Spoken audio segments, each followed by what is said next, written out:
I think something. Huh? So we're just, did we go on and then just there was the pause and then now we're still there, or? Why would I do that?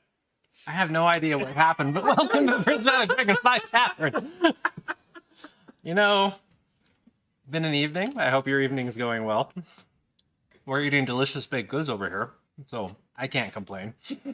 But yes, welcome to another episode of the Prismatic Dragonfly Tavern. We are down one of our wonderful players tonight, but we are pushing on forward, and we're going to pick up just a couple hours. I'm reaching for a mouse that doesn't exist because I forgot my mouse. We're going to pick up just a couple hours after last episode. It's going to be a fun game because we have lots of sugar and the DM is already out of it apparently. But thank you for joining us tonight. I've got the giggles now because of how we started it. Thank you for joining us tonight. It's going to be a good time. We left off last time with our amazing party in the city of Orishire. They had just taken possession of their very own sailing craft that they got as a reward for stopping an evil hag in the city of Orishire and possibly assassinating a rival city, head of city-state, you know, still unconfirmed. So, but they got their sailing craft. They're getting ready to finally leave Orishire after, I think it's been over a month now? I think it's a month and a half, actually, after the time skip. That's the time skip? Yeah, it's been around a month and change since we got to this area. Yeah. You guys have been in one spot for quite a while, which is a lot for us. A lot for you, especially after how you bounced around so much at the beginning. So you have some stability, you have some peace, you've had some downtime. We're leaving it all behind. Yeah, nothing's exploded in your face. Yeah, why are you leaving? Actually, nothing's blown up in your face. Nobody's threatened you recently. You know, there hasn't been any risk of death or anything like that. So hopefully that continues for a little while. At least this episode.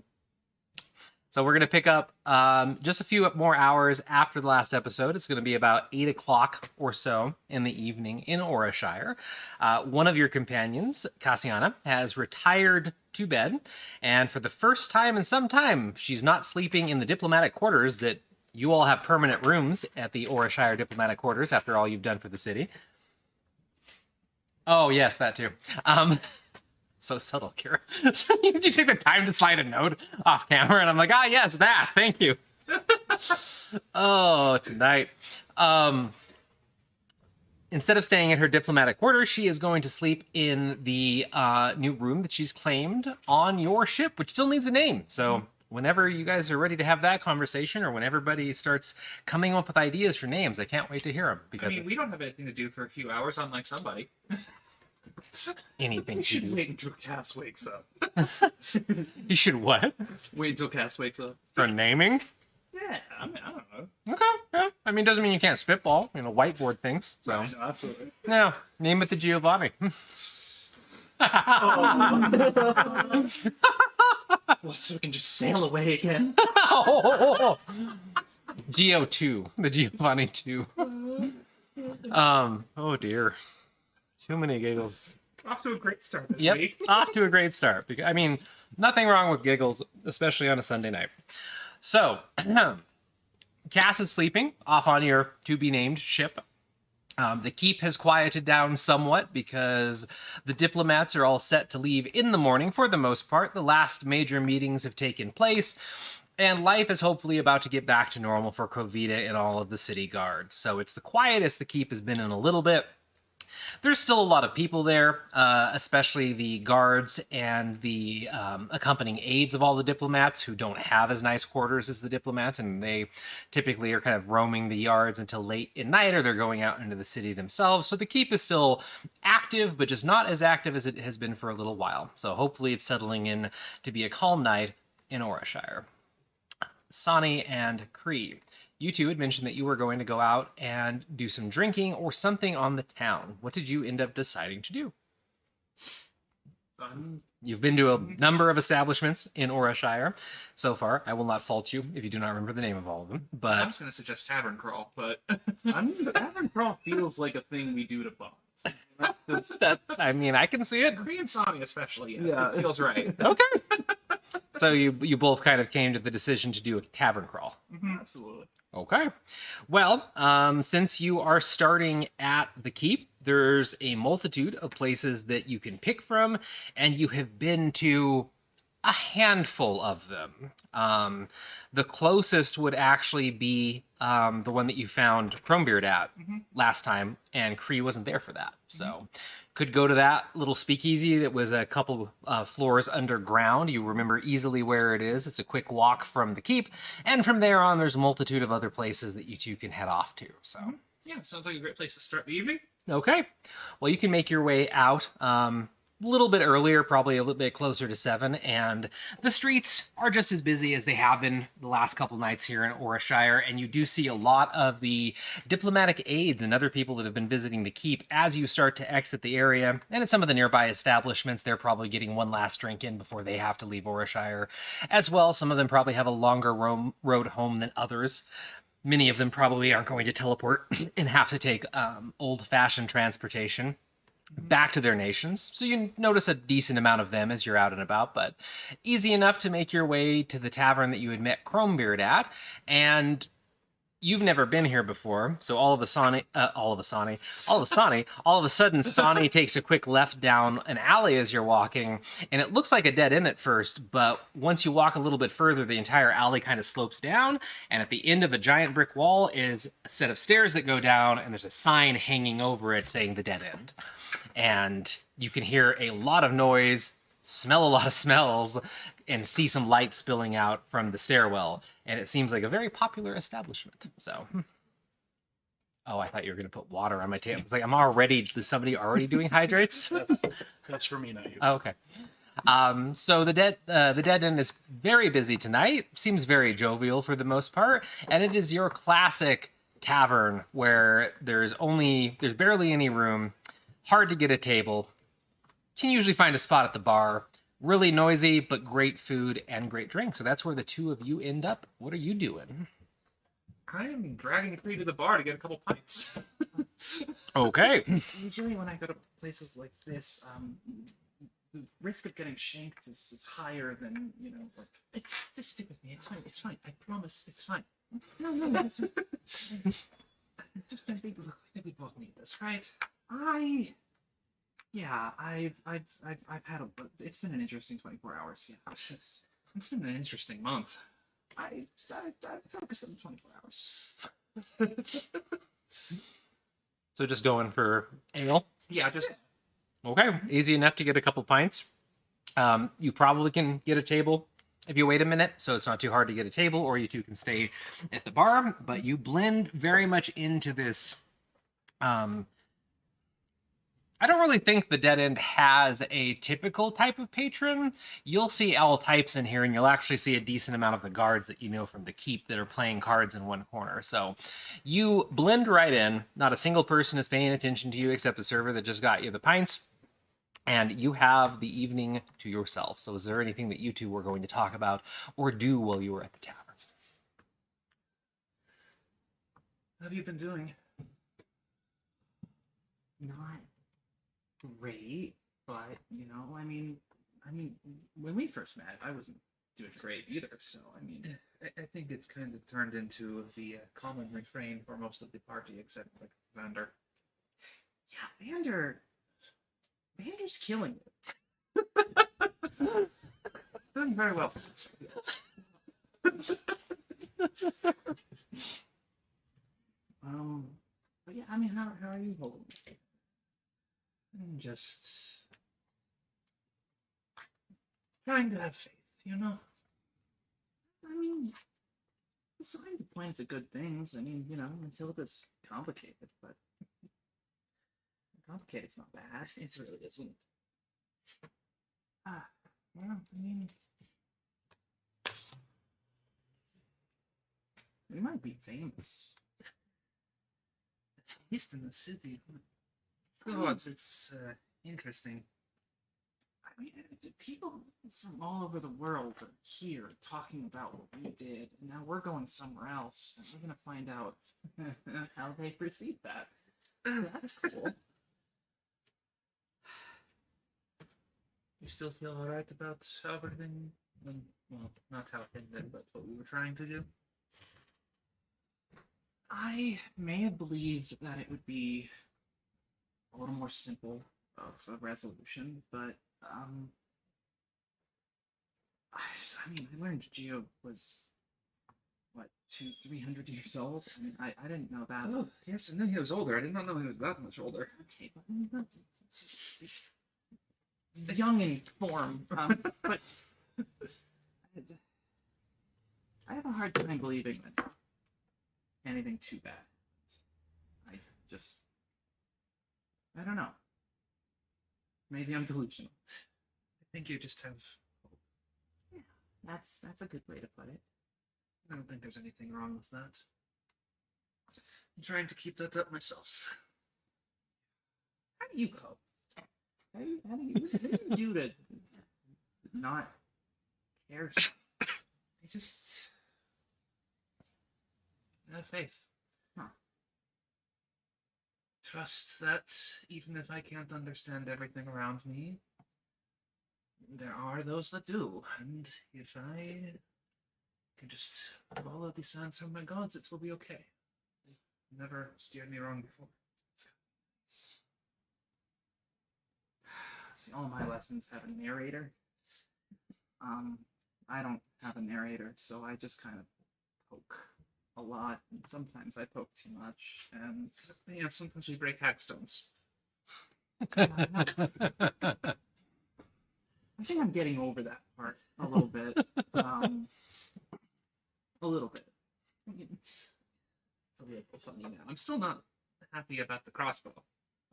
It's a little funny now. I'm better with it now, though. So, like, I've learned don't point it at someone unless you're, intending. Yes, that is a good lesson to have.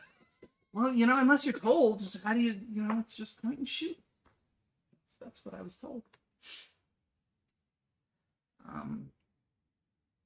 But I've been keeping busy. I've made a few moves, and we're heading out, and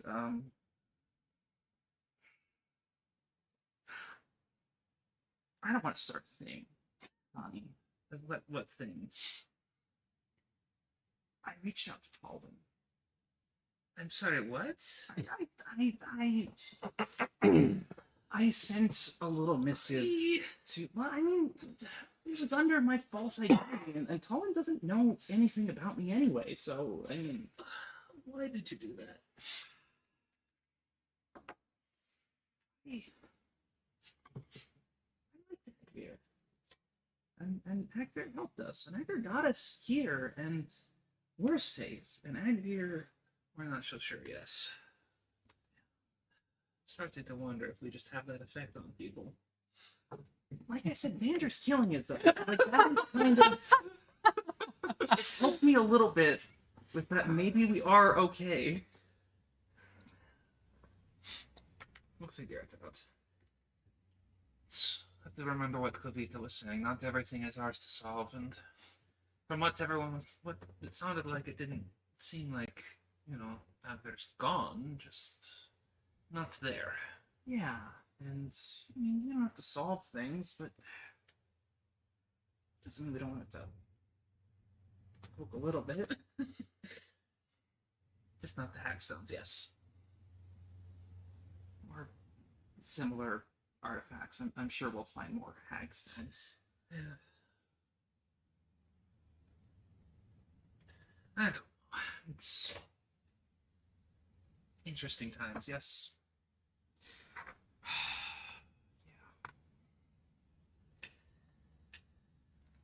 I don't like boats. And now you help own one.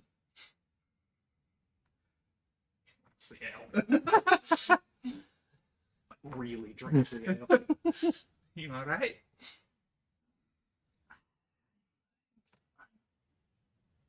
Not as good as I'm gonna be. Yeah.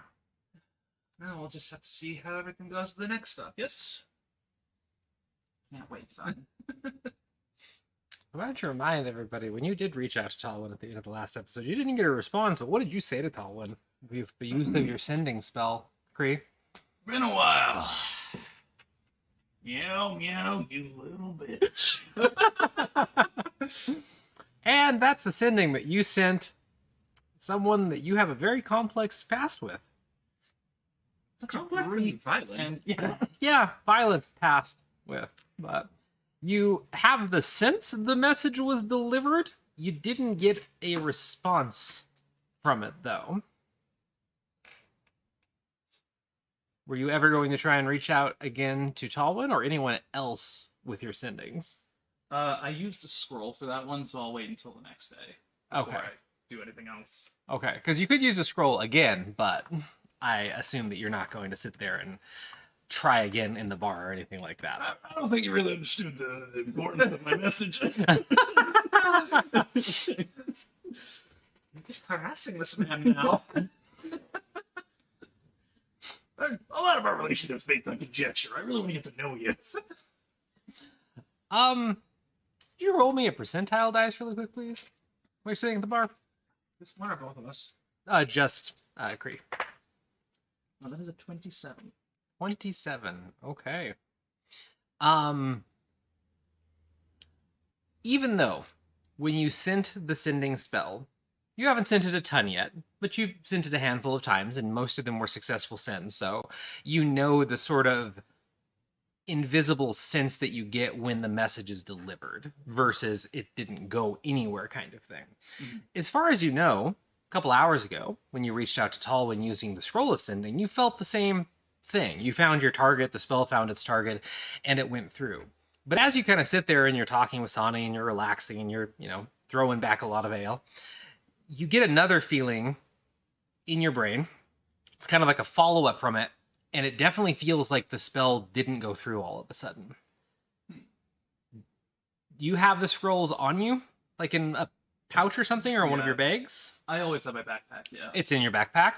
You actually hear a kind of, and not in a bad way, but you hear like a faint magical sizzle come from your backpack. Just like Are you alright? Hold on. I think I might have left food in here. What do I see in my bag? you have a scroll of. So if you discarded the paper that scroll was on, you now have a new scroll of sending in its place. Or if the paper's still in there, it has the runes back on it. I have a new. I got rid of. One of them slightly warm. It has a bit of a calm blue arcane glow to it, as if it was recently transcribed. Why is that glowing? When you use a scroll, they're usually gone, one and done, right? Like, It consumes the runes, yes. I got rid of the paper. You mean that is the scroll you used? I mean, one of them is. I don't know which is which, but I had 3 left, and I threw the other one out. It should be in my room. Strange. Do you mind? Yeah, go through it. Don't read through anything, but It's fine. I just want to look at this. And Fry just takes the scrolls of sending and examines them. Go ahead and make an Arcana check. oh yeah, I can't do that. 8. As far as you can tell, it looks like a freshly minted scroll. Like, everything seems to be legit with the runes and the composition of it, but it still has an even faint glow in the bright light of the interior of the Dead End Tavern, which is just common after you've inscribed a scroll. So, This is new. Do you think Dr. Satari just like has like a special scroll, like a? I think she would have said something. She's very eager to talk about her theories. I mean, Talvin couldn't have done it. That'd be weird. Should I use it again? Should I just send somebody a message? Should I just see if it comes back? Returning scroll of sending. Who would you even send it to? I don't know. I could just see if Cass is awake. Check on how Vander's date's going. I might be a little drunk for that. oh my god. Hilarious. Well, somebody we know would probably be the best bet. Since Cass is asleep, I don't think we're going to work so well.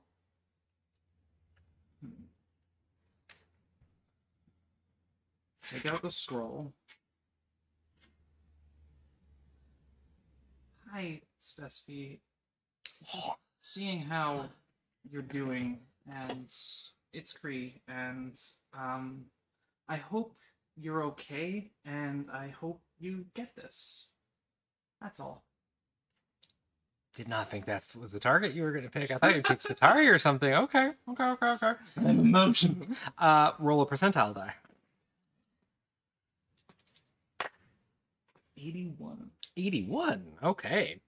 Cass wakes up screaming. A comment from Cass in chat.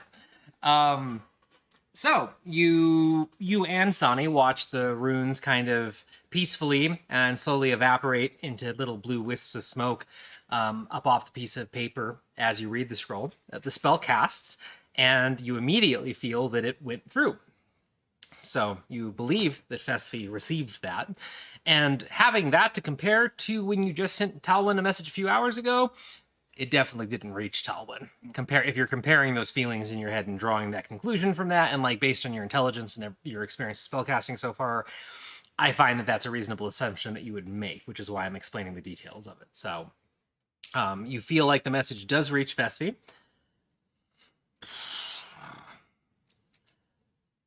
Doing all right. It's good to hear from you. We'll try to talk again soon. Hope you are also well. Is everything all right?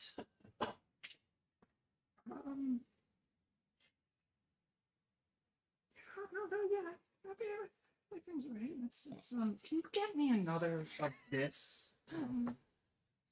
Get the bartender. Say, can we get the refill? Yep, they acknowledge from a distance, and 2 minutes later, they're going to slam down another set of fresh mugs with crisp cold ale in it on your table. I don't think Talwyn's a problem. I don't think that went through, but Fessie's okay, and that's good. That's a relief.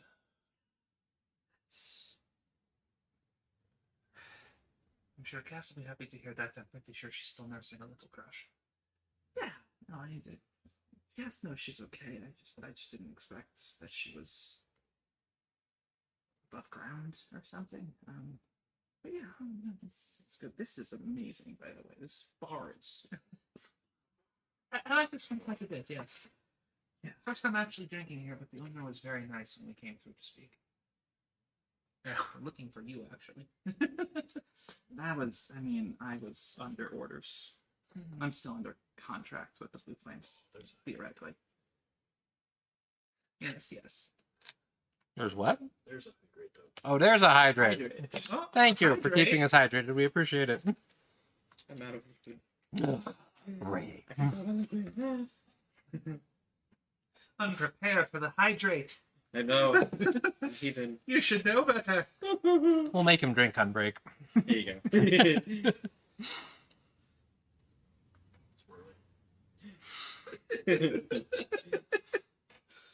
Runes haven't returned yet. A piece of paper is still there with a bit of char on it, but that's normal. That seems to be working better this time. Yeah, no, it definitely went through. It definitely. Yeah. I've never seen a scroll reforge itself, though. That is. Sane, roll a intelligence check. Just general or any skill modifiers? General. 13. 13? As you say that and kind of mull the strange situation over, you do remember reading once in your studies that there is a very small chance that sending doesn't work in certain scenarios. Most of the time, sending is one of the most reliable spells that has been scribed to date, and it's almost bulletproof, unless you're wearing something like a barrel occluder, or if there's a hard block on getting it to the user, or if they're on a different plane than you. There's a very small chance that if they're on a different plane, sending misses somehow. So, extra reason.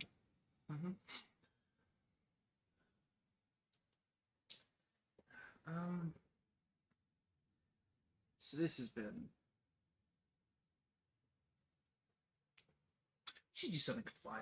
This is. I mean, that was the idea. We have a couple drinks here, we go to the next bar, have a couple drinks there, just keep going until we're done. Or get stabbed. Let's. I am hoping for no stabbings. In my experience, usually someone gets stabbed. it's just not always part of your group. What Or bars do genres. you go to? From core, it's I a bigger have- city. Oh, okay. I'm not very familiar, so. It's been a while since I've been there. Maybe it's changed. I mean, the worst thing that will happen is like people will start arm wrestling too seriously or throwing axes at things from home. But I mean, this is nice.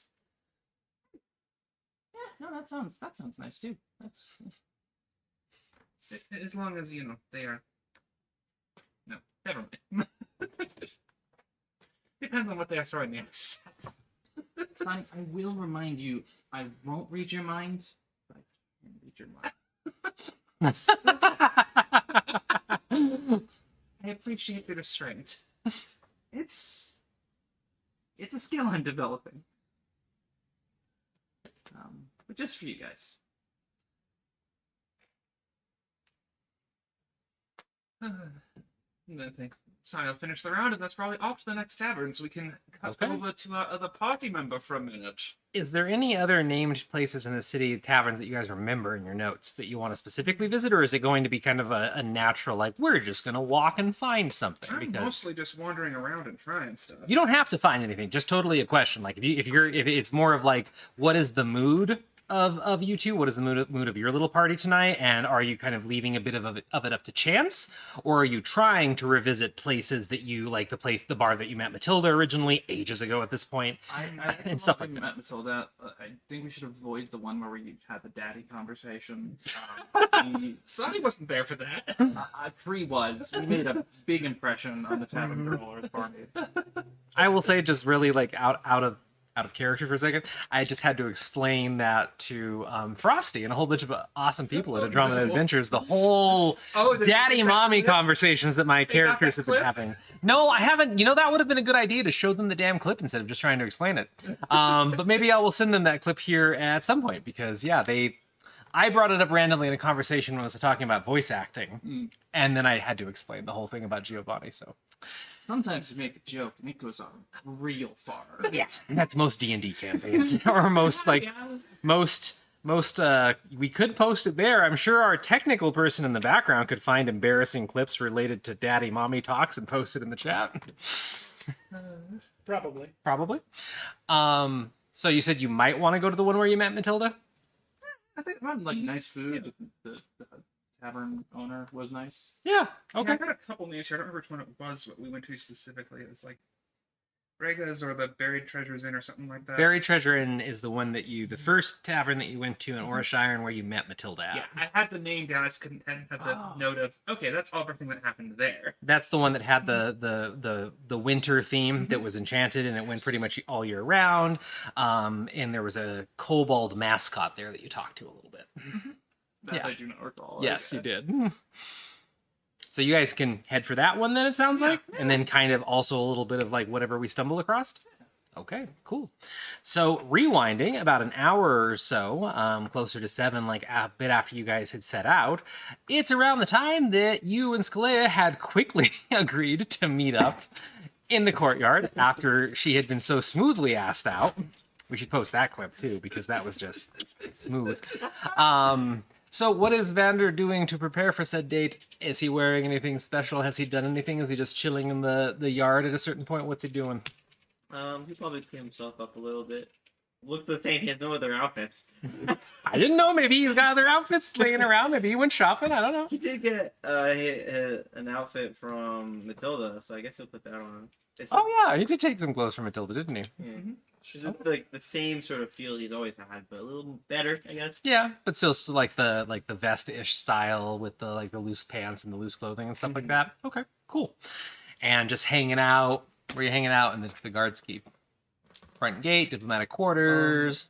In the outside courtyard, is there an area where flowers grow, or like a bush of some sort?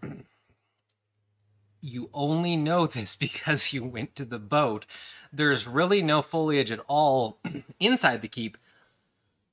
Like all of it was stripped. I guess there's furnishings on in the actual keep itself, like potted plants and flowers and stuff. But when you went out to the docks and you all looked over your ship, on that side, there's actually 2 large gardens that the guards probably run, and most of them are fresh fruit and stuff like that, and like vegetables and everything.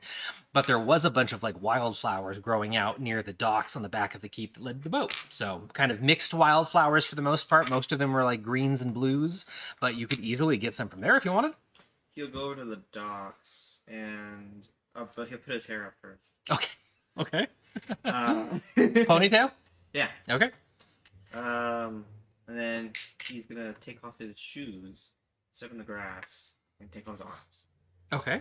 This is how he does druidcraft. Okay. So he actually takes the prosthetic arms off. It's the only way he can do it. Okay. Does he use his astral arms to do this, or is there a way that he does? Because how is he taking both his arms off? I want to know how this happens. You know how you can just. So you kick and they fall. Okay. So Vander puts his hair up and then they go flip, and both the beautiful white adorned kind of ceramic looking prosthetic arms just fall to the ground. And I think we briefly talked about it, but this is the first time I can actually use it. Mm-hmm. When he was little, before he got his arms, he Yeah. had vines. Yeah. So, but he doesn't need to do that right now. Yeah. He just needs his feet to contact the grass or whatever Mhm. to use druidcraft to throw.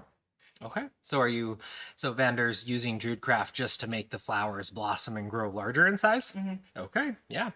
Instantaneously, the flowers respond, and you notice that a bunch of other colors spring up with the blue and kind of green ones. There's a couple pinks in there. There's some really like fiery orange ones also. It looks like this area might have been seeded somewhat recently and they just haven't had time to grow, but your Druidcraft kicked them off. So there's a whole bunch of flowers that blossom, and you could get a lot of bouquets from how many there are now. The guards are going to be very curious about why this happened. He'll get his stuff back on. And How does he do that? vines. Okay. No, I'm just curious for the mental image. So like how he controlled vines in place of having hands when he was younger, just uses the vines to like lift them up and then reattach them. Pretty much. Okay. Super easy. And then gathering a bouquet or Yeah, just a bouquet, like a little handful, not a huge thing, yeah. but enough to make a little bundle. Okay. Little bouquet. Awesome. So heading inside after that, I assume? Yeah.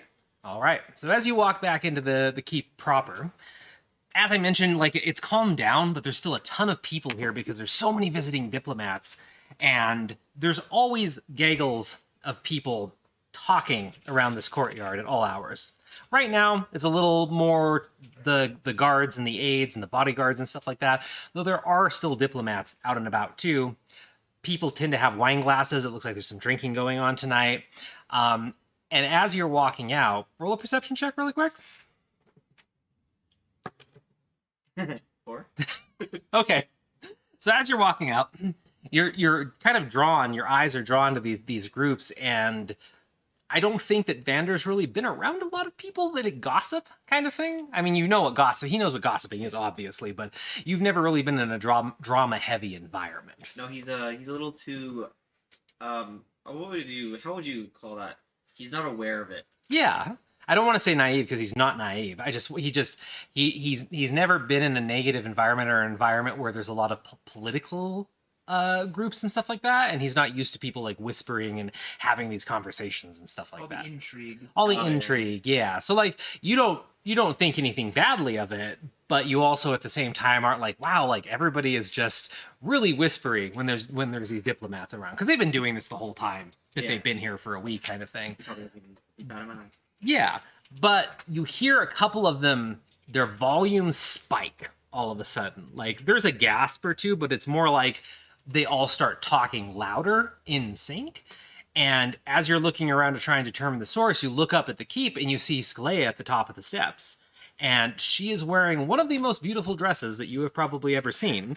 And she is done up to a level that you didn't know and probably haven't seen many women like actually go that all out, because she actually busted out like probably part of what she brings on her diplomatic kit for balls kind of thing. So as she's standing up there, her hair is completely down. It's not up like it was earlier when she was in her armor. There is a faint like shimmer to it, like she has a glamour on her blue hair. She has makeup on. It is dramatic. yet subtle. It's pretty much just eye makeup and stuff like that, and she has a really bold red lip on. And she's wearing this dress that looks like it's made of 1,000 sequins, and is also in an equivalent of high heels for it. And she has a small clutch in her hand, and she walks out the keep and down the steps with the confidence of somebody that has done this a million times. The diplomats are floored, though, and you can see everybody like whispering rapidly, pointing at her because nobody knows why the hell she's doing that in the middle of the night. And then as she gets about halfway down, you know, because she's just kind of neutral expression, boss girl owning it, because why would she have any other expression, especially around the diplomats? But halfway down the stairs, she spots you out of the corner of her eye and waves and smiles at you. And the diplomats begin to talk even louder. And many of them snap their heads to and look at you. From a distance. From a distance. Yeah. Yeah. You watch one individual slide a notebook out of her pocket and start writing something. Do furbolgs have tails? Some do, some don't. I think it's a racial trait. They have like a nubbed tail, but I want to say that there is a variation with general furbolgs that they can have longer tails. So kind of up to you if he has a distinct tail or not. Whatever kind of tail he has, it's wagging. As the diplomats look at him, or when Scully looks at him? when he looks at her. Okay, that's what I thought. Wanted to make sure. I didn't know if it was like a diplomats. It could have been a nervous wag. I don't know. So Scully kind of ignores everybody else that's there and makes a beeline for you. You notice that she's a bit taller for sure right now. It seems like it's the heels. It could be one of the glamour she was wearing, the glamour that you know she had on the armor. Maybe she has a different glamour on. She's taller now by a good, 4 to 5 inches when she makes her way over. And she has to weave around some of the groups of diplomats to get to you, and she shoots them a dirty look as she does. But eventually, she ends up in front of you, and smiling, but seems somewhat perturbed now as she had to make the way through the diplomats. Have they said anything rude to you? I haven't even paid any mind.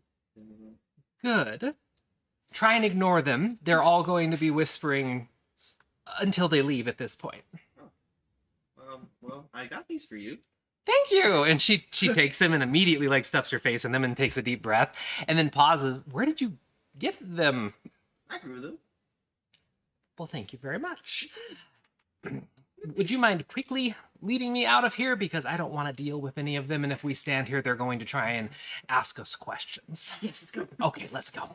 And she's going to turn around and walk with you towards the gates of the keep, and roll another perception check as you're headed out with Sick.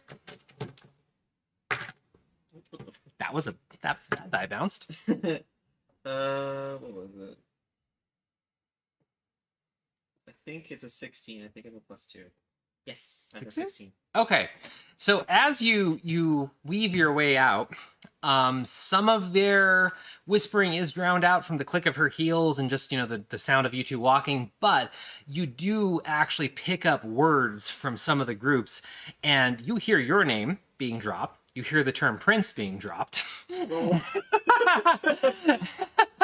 And you quickly get the impression as the two of you speedily make haste out of the courtyard of the Orshire Guard Keep that this is going to be some kind of diplomatic talk, or at least talk of the town, probably diplomatic talk, of two very important individuals having gone on a date together. So it's the first time you've heard Prince thrown around with your name by other people that aren't your party members for a little while. So somebody recognized and it spread.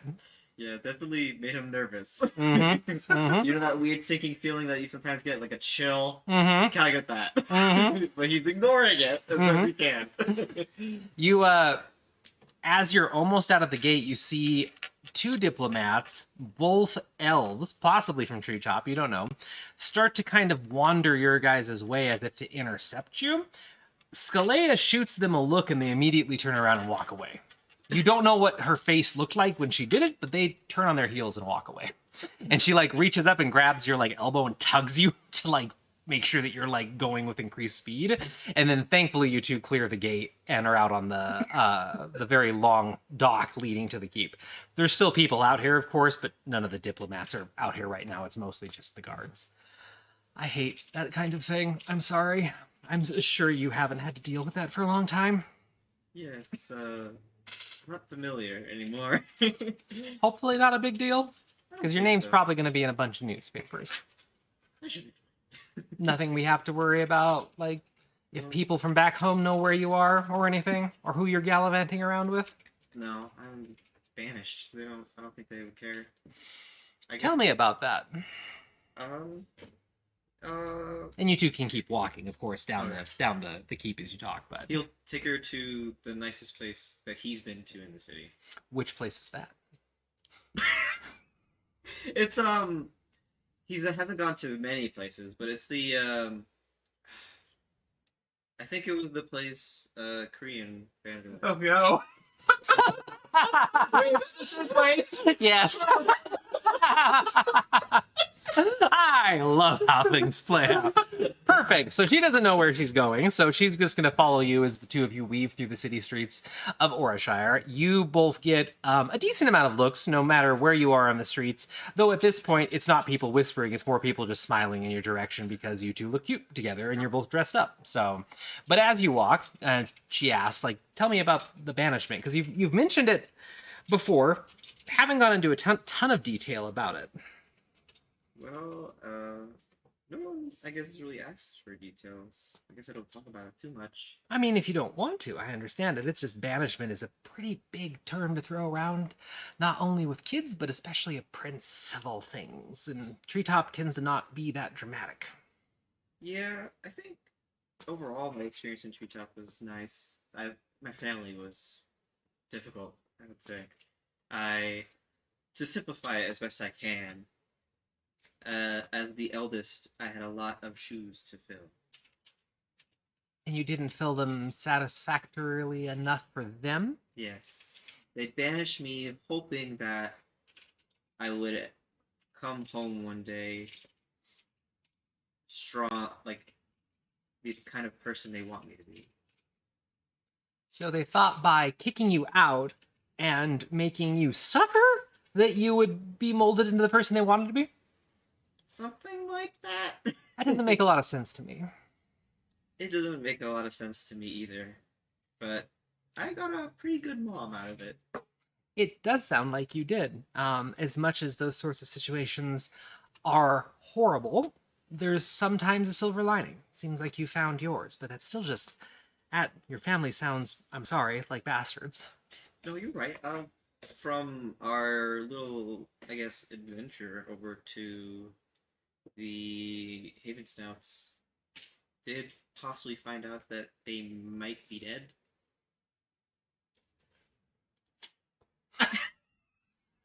I'm sure you have complicated feelings over that, then. I love my siblings. My parents are a different story. I love them too, I guess, as a child would love their parents. But I don't think I'll ever be what they want me to be. I can relate to that feeling.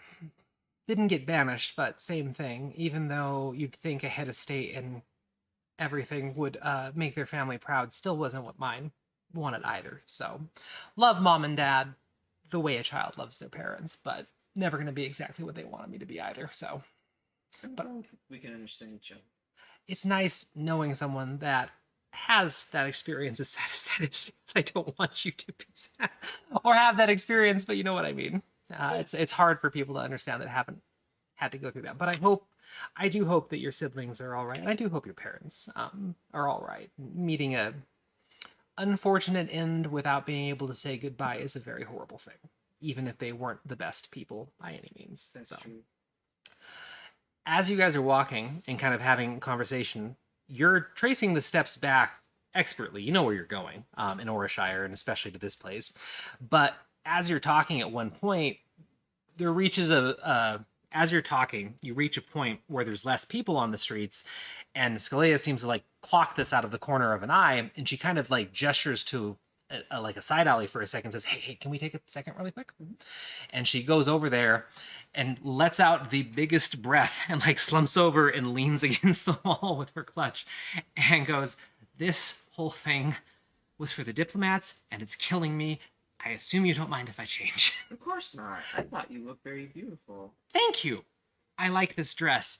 It just makes it impossible to breathe, and there's a glamour involved, and it was literally so they didn't give us more shit on the way out and to distract them with my boobs instead of them trying to corner us and ask us annoying personal questions. So, you hold my clutch for a second? Of course. And she hands over her clutch, and it's really light. Feels like there could be a knife in it, as far as you can tell, but yeah, otherwise just a normal clutch. Diplomats? Yeah, diplomats. And she just takes a deep breath, and you hear her actually do spell work under her breath, not just a simple dispel or anything. She does spell work, and her entire body shimmers, and the dress vanishes. It looks like most of it was probably a glamour. As she does it, she transforms into something that is much more akin to what you're wearing right now. It's a really pretty dark purple blouse with a V-neck on it, and then she has a skirt with just a small slit in it at the end, and she's wearing knee-high boots as far as you can tell underneath. So it looks way more relaxed than before. And she reaches up underside the shirt for a second and struggles with something and pulls a full-size corset out of it, bundles it up, and it collapses very nicely, and she asks for the clutch back. Thank you. And puts the corset away, and then pauses, thinks about something, and then fiddles around with the clutch, and she pulls out the kind of beautiful silverish sword that she had in her hair earlier when she was in her armor. And she turns around and says, can you put my hair up for me? Yeah. All right. So does Vander know how to do hair? Because I feel like he might. He has really great hair. I was going to say, okay, so it's easy enough. Easy enough. Easy enough. I won't make you make a check for it because Vander does actually have rather epic hair. So yes, you can put her hair back up into kind of she likes to keep the sides long and have the breast gathered up into kind of a bun kind of Perfect. thing. That's what he does. That is kind of what he does, isn't it? Oh no, I didn't even think about that. No, it's perfect. Yeah, no, so you can easily put her hair up then. She just breathes a sigh of relief. Thank you. Anyways, now that that's over with, where are we going? What's that place The buried treasure. Thank you. I always forget names. All the time. It's okay. It's been a while. It's been, That's yeah, it's true. legitimately been in-game, like, month and a half, real life, many months. We're going to a little place called the Buried Treasure. It's not too fancy, but it's cozy. I like it. Okay, I don't think I've heard of that one or tried that one the few times I've popped out into the city. Yeah, let's go. The See- servers there are so nice. What made them stand out so much that you remember them like that? They were more willing to, I guess, talk to me and others that I was with when I did go there. I was going to say, do you deal with people? Are there people that don't talk to you easily? Well, not because of like me. They're just doing their job. Oh, That sort of thing. more social. Is what Yes. you mean. Okay, I was gonna say I might have to go in there and bust someone's head open, Oh, but of course not. okay, I'm just checking. I've had to deal with a lot as well, and she kind of traces the pointed ears, and she's like, not as much as some, but it's still something that I look out for more than I probably should these days. But I understand. so you two keep walking towards the buried treasure inn. As for you two, Yes. around the same time, you would be headed to the buried treasure inn because we rewound to that point.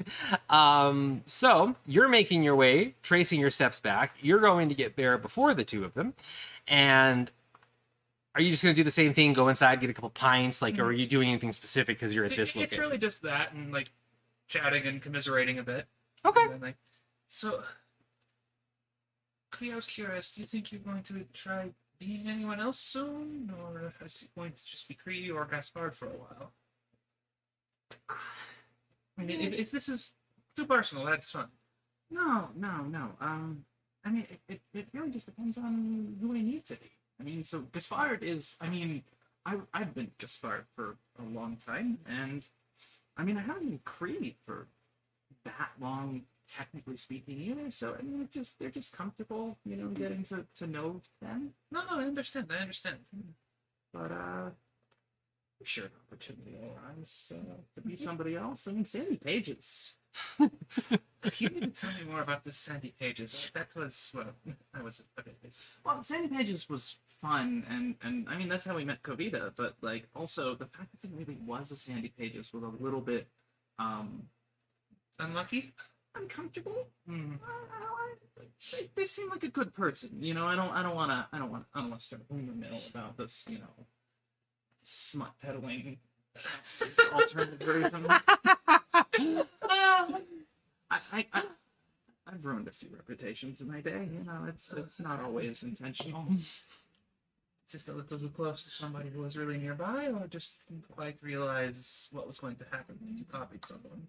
Didn't quite know what was gonna happen. I guess it's more so I've been chased out of quite a few taverns and things. So I mean, it's you know, sometimes you stay to somebody too long, and you know, get Spartan free. There's nothing tying them down. You know? Makes sense.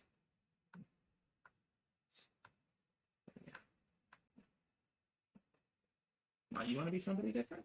It's Cause I got magic. I can. already happened. Huh. Well, I mean, I wasn't born looking like this, for one thing. It was, my family's human. My father and I look like this because of the touch of the gods, but that is, you know, not how we came into the world. Interesting. Is that like? Are there people like this like just normally, or is it always? I mean, there are people who live in the oceans. They're not exactly like us. I mean, I think we just get shaped by the connection we have. And I was a very different person before that. Okay. I mean, that's. I've been told that's the way things are supposed to be. That you're supposed to change and you're supposed to grow and Discover who you are. It's supposed to be in the end, yes? yeah. I don't know if I have a end of the line necessarily, but you know, I think most people find rhythm that they fall into. It was, I think it was a surprise to everybody, but it worked out. That's good. It's who you are, you know. It's not who they're surprised or not. It doesn't always matter. I mean, ruining people's reputations is different. I've got a whole other thing, but for the most part, I think it's just, you know. And I think I damaged my father's reputation a little bit, but it's not as bad as it could have been. That's weird. I met someone like you, though. I mean, you know, the Leaf, I think. I don't remember exactly, but she told me a story about traveling the seas and stuff, and I just kind of assumed you were, I don't know, some great seafaring adventurer type people. I mean, some of us are. My uncle definitely did that. Huh. Krieg is absolutely going through a journal, by the way. Like, just like, yeah, no, I met,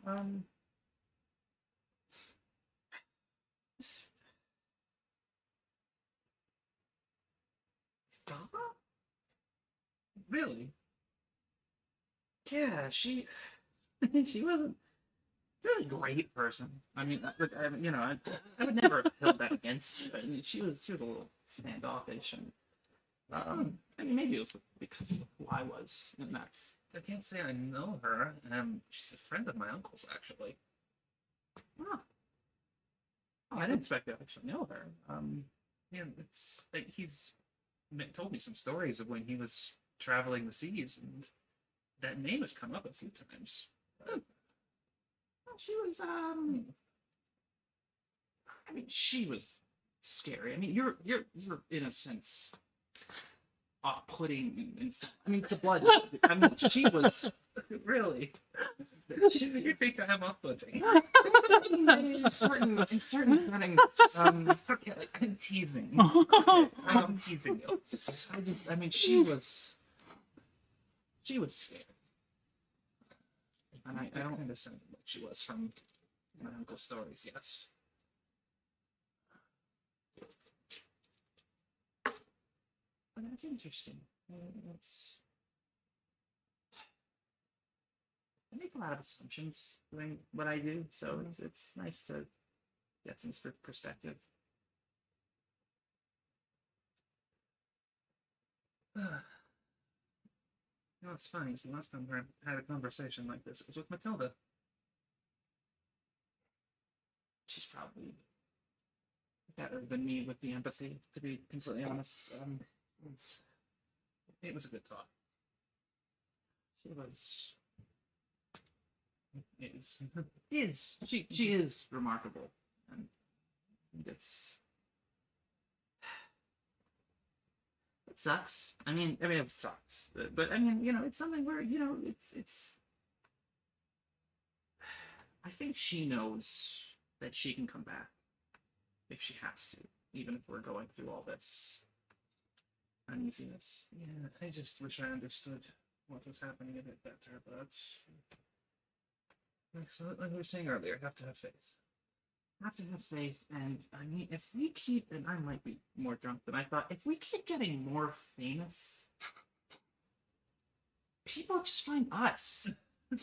And it's just, it makes more sense that way, because there's only us, but like, there's a lot of them, and they can find us because people will say where we are.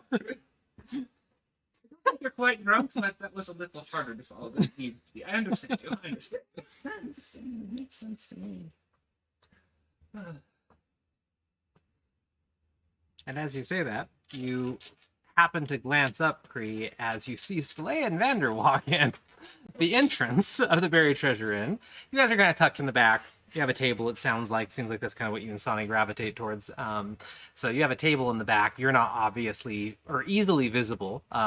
Flawless logic. You're being sassy in chat. And we got another hydrate. Thank you. We'll make Ray drink even more. Ray. Say what? Invisible cup. Invisible cup. Thanks, Herb. So you don't know if you've been spotted, but you notice. Immediately transform into somebody that I saw in the last tavern. It's like, hey, Sonny, and like takes my cloak and like, cover your tattoos. What am I doing? You know we're giving Vander space. Yes? We chose the same space as them. Oh, God, of course it would come. We're fine. Let's just keep drinking. What harm can we do? Vander's killing it. They'll be fine. So yeah, you see the two of them walk in. Vander is wearing an outfit that you're not used to. You recognize it as the clothing that was borrowed from Matilda. Skalea is definitely wearing more the most casual outfit that you've seen her wear. I mean, you did see her in the bathrobe, I guess, when she came after she finally woke up after she survived the attack. But most casual, everyday outfit that you've seen. Both of them seem to be happy in the middle of conversation, and so they walk in to the Buried Treasure Inn. What are you doing once you walk inside? I don't know the process of how this tavern does it. It's just a standard tavern. When you were here with Matilda, you like rented a back room kind of thing, and Matilda paid for everything, and there was like a private room back there for like a dinner sort of setting, but the rest of it is just a pretty big inn. It's not noisy inside from the volume of like people in here. There are a lot of people, but there's a band that's starting to play. Small group of bards near the middle of the room, near a fireplace. So there's a bit of noise that's picking up as they start to pluck the strings, but it's just a normal tavern. So you can sit at the bar, you can try and get a table, however you want to do it. I'll look to sick. And would you prefer a private room for dinner where it's quiet, or would you want to watch these bards? Do you drink? Are you? Because I can't read you if you actually drink or not. I've had some. You don't have to. I don't mind it. I usually only drink with others. Okay. I like drinking, even though I don't usually have time for it these days. And I like to... I don't really know how to translate it from Elvish. I I know Elvish. Oh, okay. And then she'll spit it out in Elvish, and it's the equivalent of people watching. And like you haven't really heard the term before, but in Elvish, like it makes sense. It's like it's a whole sentence compared to just saying people watching. But she immediately like just gushes in Elvish to you and goes like this as she says it, like don't judge me for this kind of thing. But it's equivalent to I like people watching. He finds it very cute. I don't know if that's read on his face. But... Probably. Okay. Furbolgs can blush and like have very expressive faces, so I assume that it's readable on his face. Okay, good. But how does he respond? He'll continue talking to her in Elvish then, and he'll look over to what's I guess the barkeep where you would order.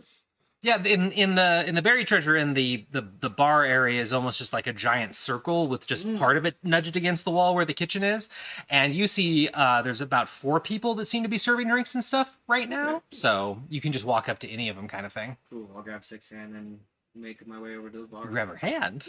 Okay. All right. So she looks shocked. Not in a bad way, but like surprised as you grab her hand. She doesn't pull back or anything, and she squeezes your hand and gets pulled along. As you saddle up to the bar, one of the barkeeps comes over to your side, and it's a pretty energetic looking older human male that's got a bunch of salt and pepper in his beard and his very short hair, and he swings on over and goes, "Evening, how can I help you both?" Look over to Sick. He doesn't order drinks. He doesn't I can just see the panic for look. And she does a bit of a like laugh that she suppresses and like stands up back to her like normal like regal self, looking at the man and says, do you have Elvish wine?" "Yes. What kind were you thinking? Could you bring a tasting flight for me? And do you have any idea what you like?" 2 tasting flights of Elvish wine and whatever you'd recommend for ale, 2 mugs of that as well, and whatever you have that's good for food. And the guy just kind of like glances between the 2 of you with the dynamic and smiles and has red in his cheeks, and he goes, "Yeah, of course, I'll bring you some. Have a seat." So she hops up on one of the bar stools and throws her elbows down and kind of quickly surveys the room, and then leans over to you and goes, "So, who's the most interesting pair in here? Besides us?" He'll survey his immediate... Roll a perception check. Oh my god. A nat 20.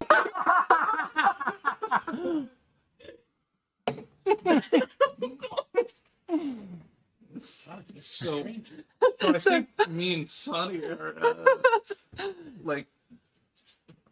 Oh my god!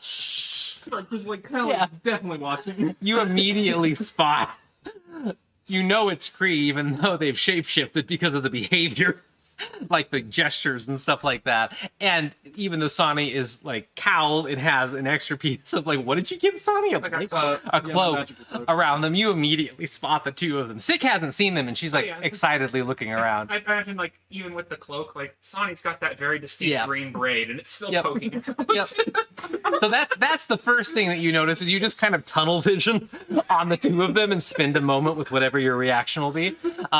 Also, in the bar, you do notice that there is a lot of people gathered in the opposite corner that they're from that are wearing leather armor. They seem to be having a good time, but they also seem to be watching the room with a very intent sort of look. And they're all wearing very similar, like studded and padded armor. Just kind of sticks out to you. They look like they're surveying the room and paying like close attention to everybody while also seeming to have fun at the same time. So kind of an oddity that you notice. So. Gotcha. Are there any other like I guess couples type tables? You see a couple different tables where it looks like the people sitting at them are probably on a date or romantic in some way or something like that. So you see a few of them around. You rolled a nat 20. So the one that blows your mind, or that might stand out as the most intriguing, is down this very same hallway that you walked over in the back to the private rooms where Matilda had dinner with all of you many weeks ago. You see a familiar face standing down there, leaning against the wall, talking to somebody. And you see Kovita. Had to pick this damn bar. You see Kovita in a dress with her hair braided, and she's got her silver braids going down her neck, and her dress is nowhere like what Sick was wearing for shock and awe, but it's still a very beautiful dress, and it's a dress that is very dark blue, like sea dark blue with a bit of silver in it, and it has some kind of gems in it that catch the light kind of thing. Very modest, but very beautiful dress. And she is talking to another woman that you have never seen before. Not that you can really see her that well. Looks like she could be a tiefling, but Kovita's leaning against the wall and like with one arm and has a drink in her hand, and she's talking to this lady. And eventually you confirm that it's probably a tiefling or a tiefling-like race because you see a tail flipping back and forth behind that lady in the hallway as they talk. Okay, so this is a hallway.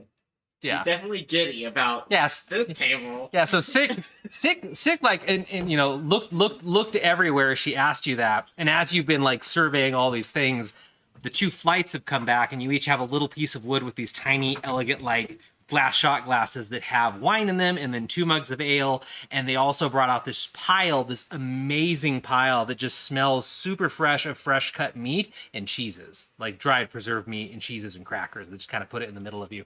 And she quickly grabs and makes herself like a little cracker sandwich and like looks back up at you expectantly because you've been quiet for a bit. And she's like waiting to hear what your answer is. He's definitely got a little smile on his face. He's very amused. What did she?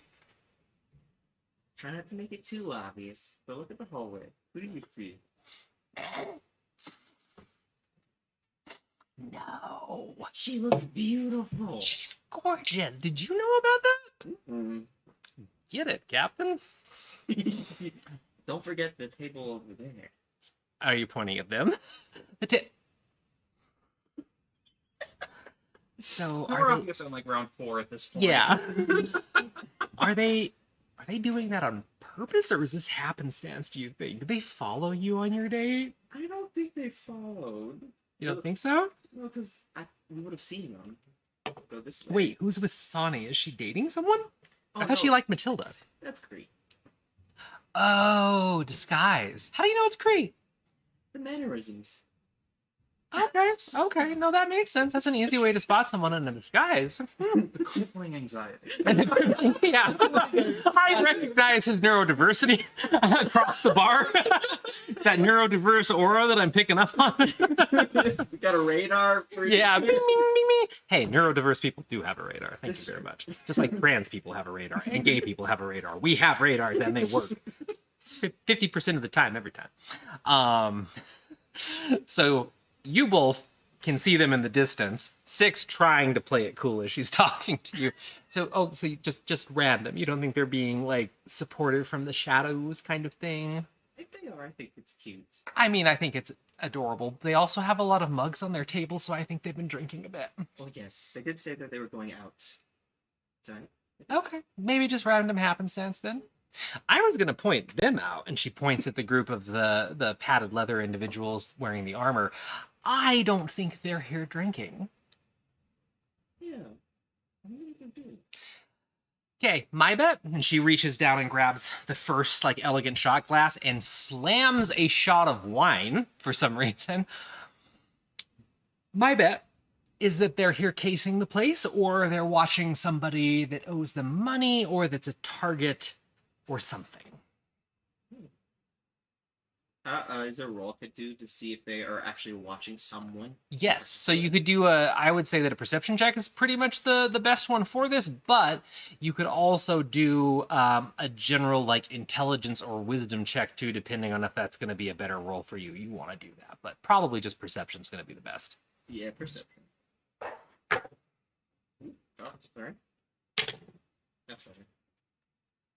It's a 21. I'm rolling pretty good. Nice.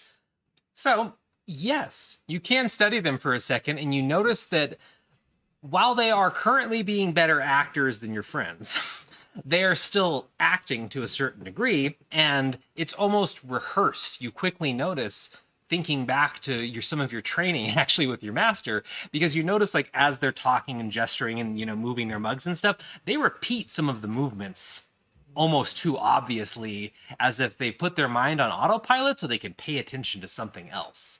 And they're watching the hallway where Kovita is. They're watching Kovita because they're in the corner. They're in the corner opposite of the hallway, so they're pretty far away from it, but they can see down the hallway, and it looks like they keep glancing at Kovita and the mysterious woman that she's with. I don't know if it's a good or bad thing, but they're watching the thing. Oh, that's probably not a good thing. And she grabs another one and shoots the wine and slams it back down. Yes, he'll take some. And does he shoot it in the same manner? He'll probably.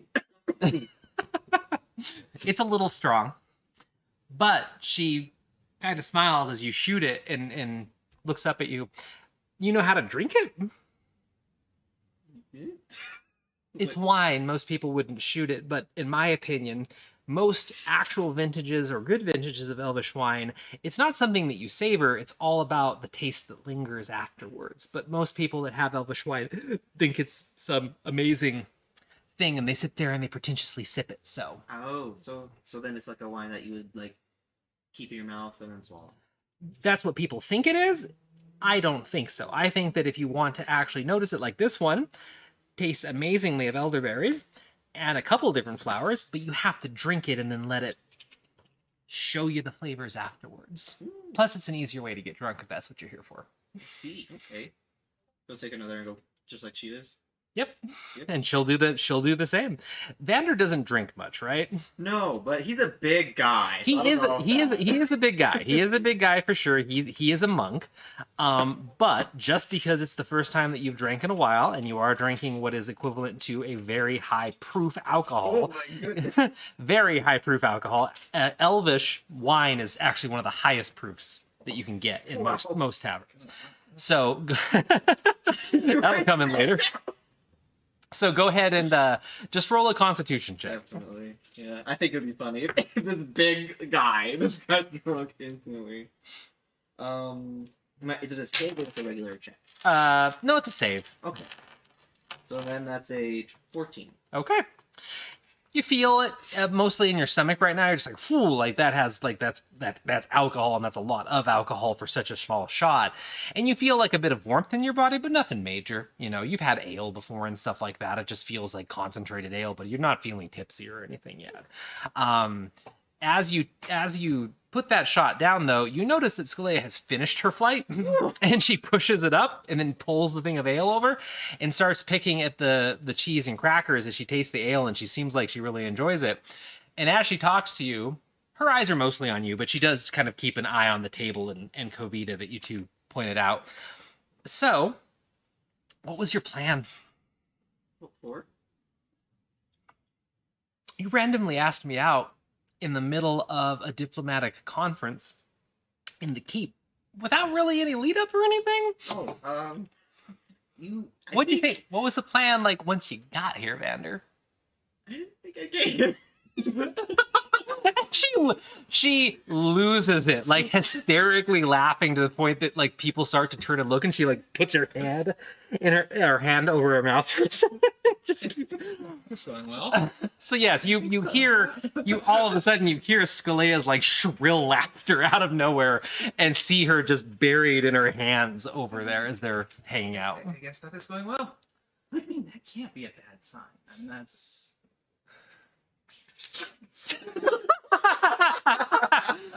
Once she contains herself and removes her hand and looks up at her, you easily notice that her cheeks are flushed at this point, because she's probably not drunk or anything, but the alcohol has definitely hit her. Why did you think you wouldn't get here? That doesn't make sense. I've never asked anyone out before. Wait, what? And like she's like sobers like a little bit. Yeah, no one really ever catches my eye, I guess. I'm gonna roll a dice for that.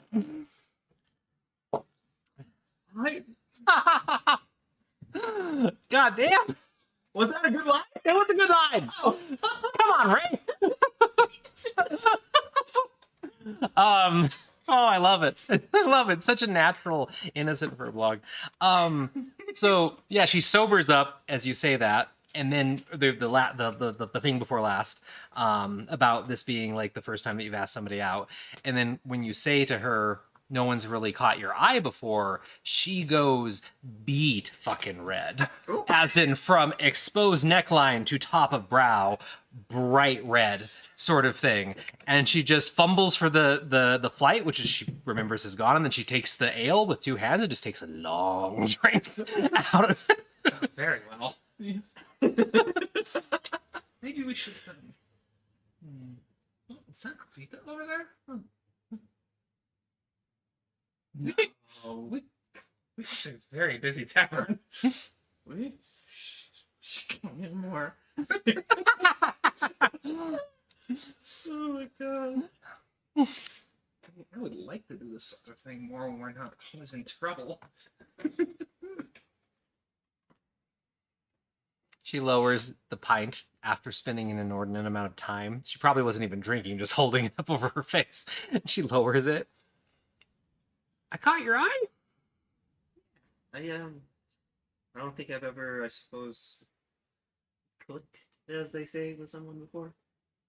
Was it because you met me when I was beating the snot out of some guys, or... But what did it? I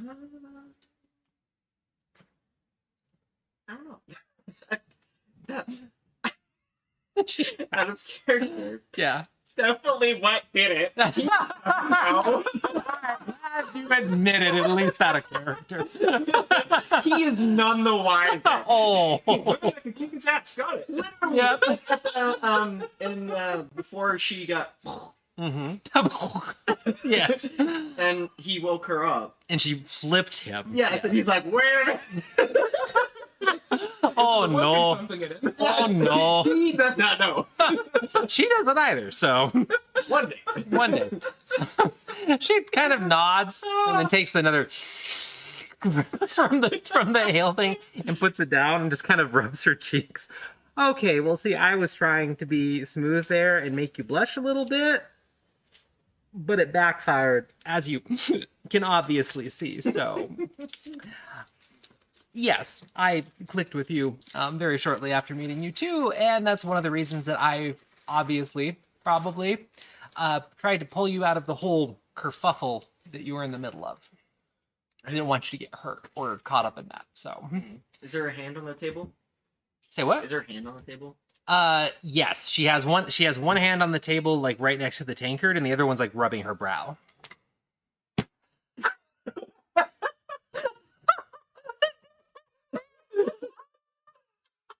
I can't.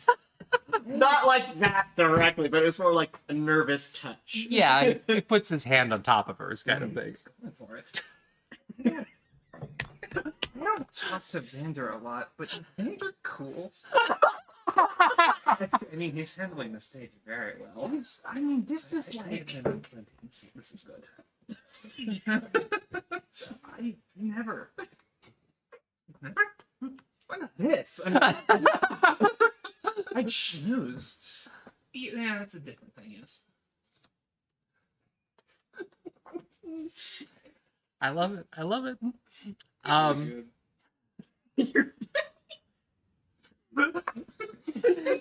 Oh, so as you put your hand on top of hers, she smiles, and it's obviously welcome. And almost instinctually, her thumb kind of curls up to go on top of your hand to be like it's a welcome gesture. But she stays glowing red, and it has spread to the tips of her ears at this point, which even you in this sort of naive state, because this is something Vander's more naive about, you have to appreciate the rarity of seeing someone usually so controlled and poised as Scalea in such a state. Because every time that you've seen her, you've been in battle together, you've been dealing with authorities, and you do know that even though you have a different relationship with her than most people, she's a head of state, and she's pretty renowned in certain areas of the world and stuff like that. So it's one of those very humanizing moments to see somebody acting so different than what you're used to, sort of thing. So she pauses, takes another swig with the free hand. You know, usually I'm someone that doesn't have problems with words, but I might need a minute. You kind of surprised me with all that, so... No words then. And uh-oh. And he gives you a little kiss. What kind of kiss? On the cheek, because he's not that bold. I don't know. Apparently, Mr. Lady Killer over here. I don't know. Maybe. He does it nervously. Okay. And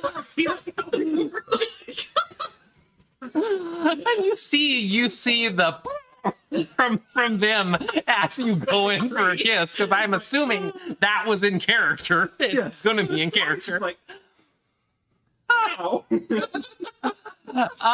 He's definitely shy, nervous, and giving Yeah. himself. His ears are doing little what is it called? Flitting? fluttering. Yeah, There it is. Thank you. flitter is a word too, isn't it? But no, fluttering. Yeah, so like Fluttering. Yeah. Yeah. So she grins a wide grin as she is the deepest shade of red that this elf can turn, and she leans her cheek against the kiss. So she definitely enjoyed it. You see your two friends freaking out in the background. Freak out, mate. Yeah. Smooth. As you see them out of the corner of your eye, though, and pull back, though, Sick goes, were you gonna ask them about Covita for that sending? He'll peek over at the people who are doing the The repetitive motions and stuff Yeah. like that. Most of them have put their drinks down at this point, and following their line of vision to back where Covita was, you notice that based on the way the conversation's going in the hallway, she may be getting ready to leave, it looks like. She just put a shawl on. Possibly by herself, possibly with the other person. They look like they're getting ready to leave here in the future. And everybody over that table has put their drinks down, and they seem a little bit more uneasy and leaning forward as if they're ready to get up kind of thing. Give me 1 second. Yeah. And he'll get up and go over to Green. Just straight. you see Vander stand up and just beeline towards you. What the hell is he doing over here? Get back to your date. Hello, sir. He's gonna slip into your booth, right next to you, shoulder to shoulder, and lean in close. Covita is being watched and followed, maybe? I would send her a tell or tell? A tell? Tell? Final Fantasy? Yeah, high Final Fantasy MMO. I love it. I would send her a Trial standing. to Heaven's Word. Yep. Yeah. This episode brought to you by No. One day we hope. I would send her ascending that the people on the table to... Where are they in relation to where she is in the hall? To her left or right? They're directly on the other side, so she has to go past that table to get out, kind of thing. Towards the entrance. They're all in leather. Oh, that's true. Wait, are you That guys was on an a adventure mission? party. No. I just saw that. None of us can leave shit alone, can we? I would just give Covita a warning with sending or something. Nature yeah, knows. I just need to get relatively close, and I think I'll do one of those things where I kind of Are you doing... Sending has no range, or are you trying to do message? I'm gonna use telepathy. Oh, okay. So that way I don't have to say anything out loud. Okay. So I'll get within 30 feet of Covita, and hi, it's great, and I'm sorry, I'm not here on purpose, but I noticed that there are Vander noticed that there's people that are watching you and maybe following you, and you look great, by the way. You did that very fast, and you didn't give me a description yet, but there's people following you, and you should be careful.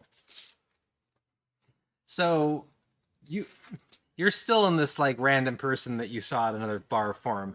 So you watch in the hallway as Covita's body language is relaxed and she's talking to this other girl.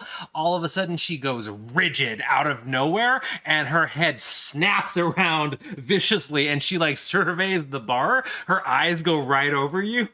But you have a feeling that if you were in a form she recognized, she would have zeroed your ass really quick. No, it's fine. It's cool. I'm just out drinking. You're the one. I'm just letting you know. that and I think like not saying anything. I think Cree is like doing these mannerisms. They're like so tense and a little out of it. They're just like this.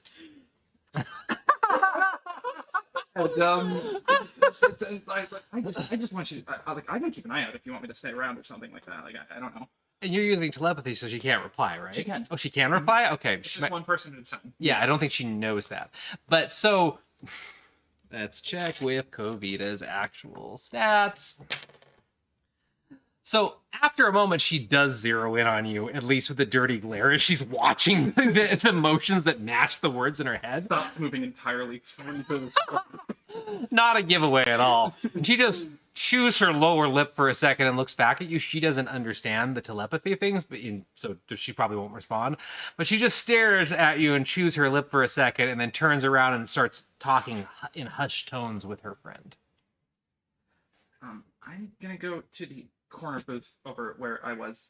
Sunny's here, and again, just coincidence. And if you need anything, just like flag me down. And you know, you can reach out to me anytime. But we'll watch. I mean, we won't watch you, but like we'll watch. We'll watch. Okay, and then you're gonna go back to the booth.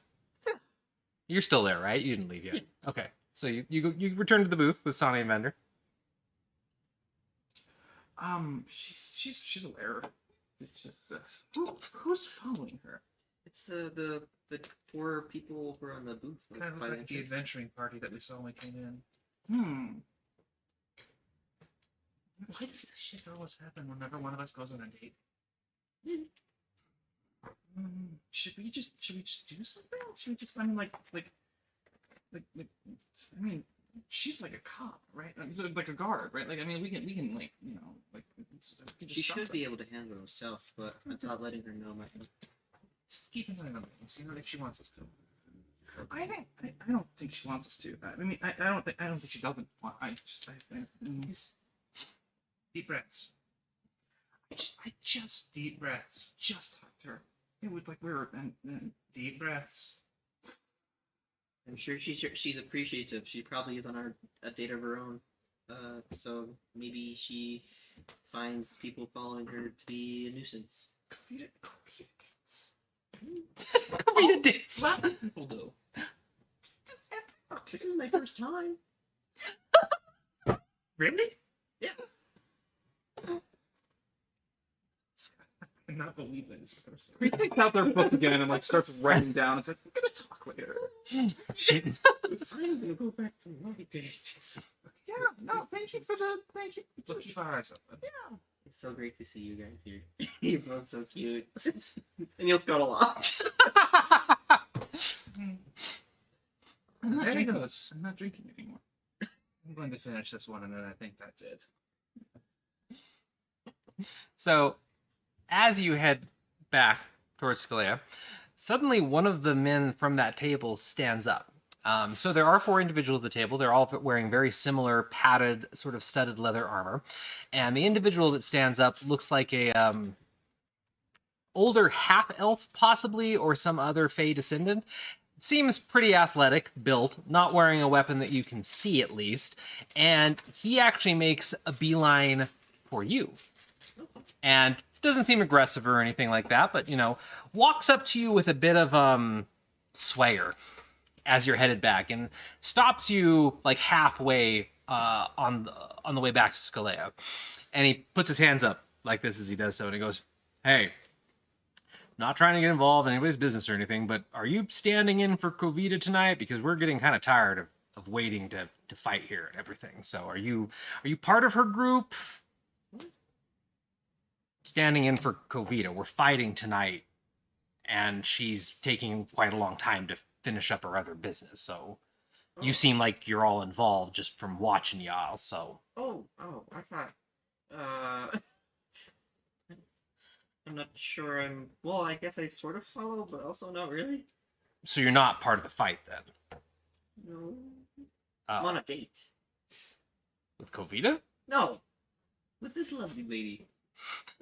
As you do that, you notice Scalia is standing right behind him all of a sudden. And she is glaring at him and is like looking at you like, "Problem?" Come here. Okay. She walks around to stand next to you.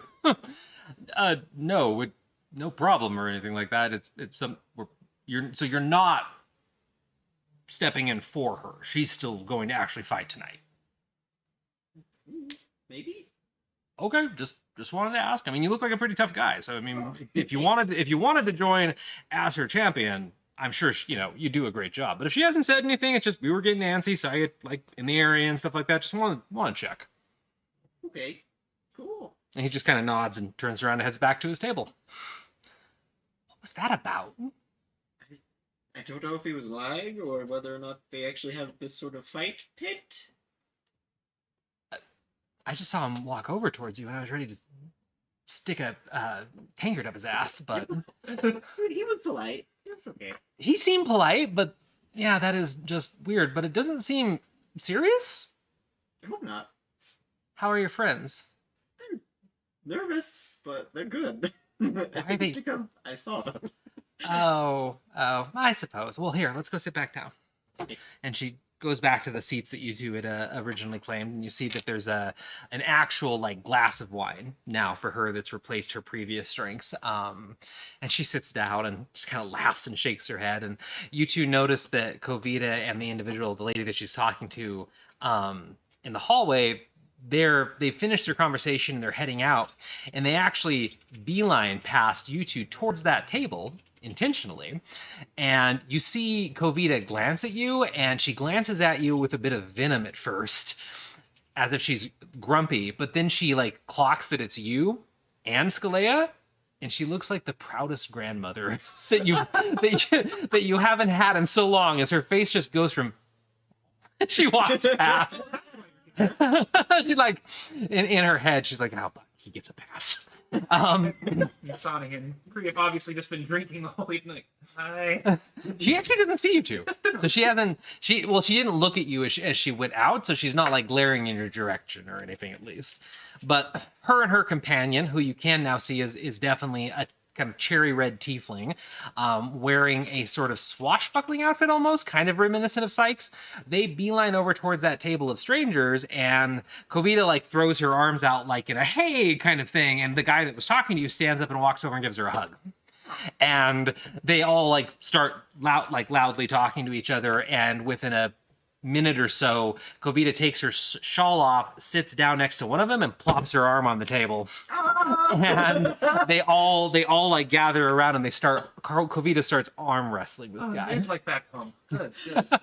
Oh, this is nice. Yeah, and Skalea's like watching as she drinks the wine. And as soon as like the arm goes up, she's like, "They're friends," or they're trying to like shake her down for money. I think this is a friendly thing, though.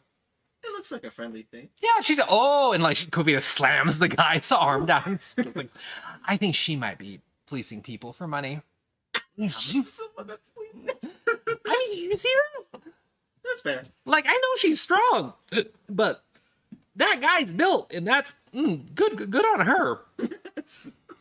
I assume you haven't done a lot of arm wrestling either? I feel like I have a advantage.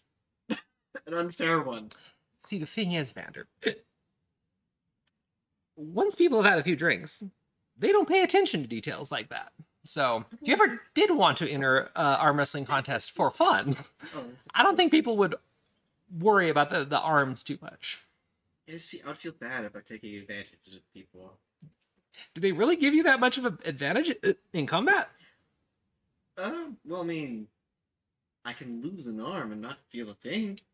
Okay, sure. No, I get you. But that's not going to help you win an arm wrestling if it pops off. That's true.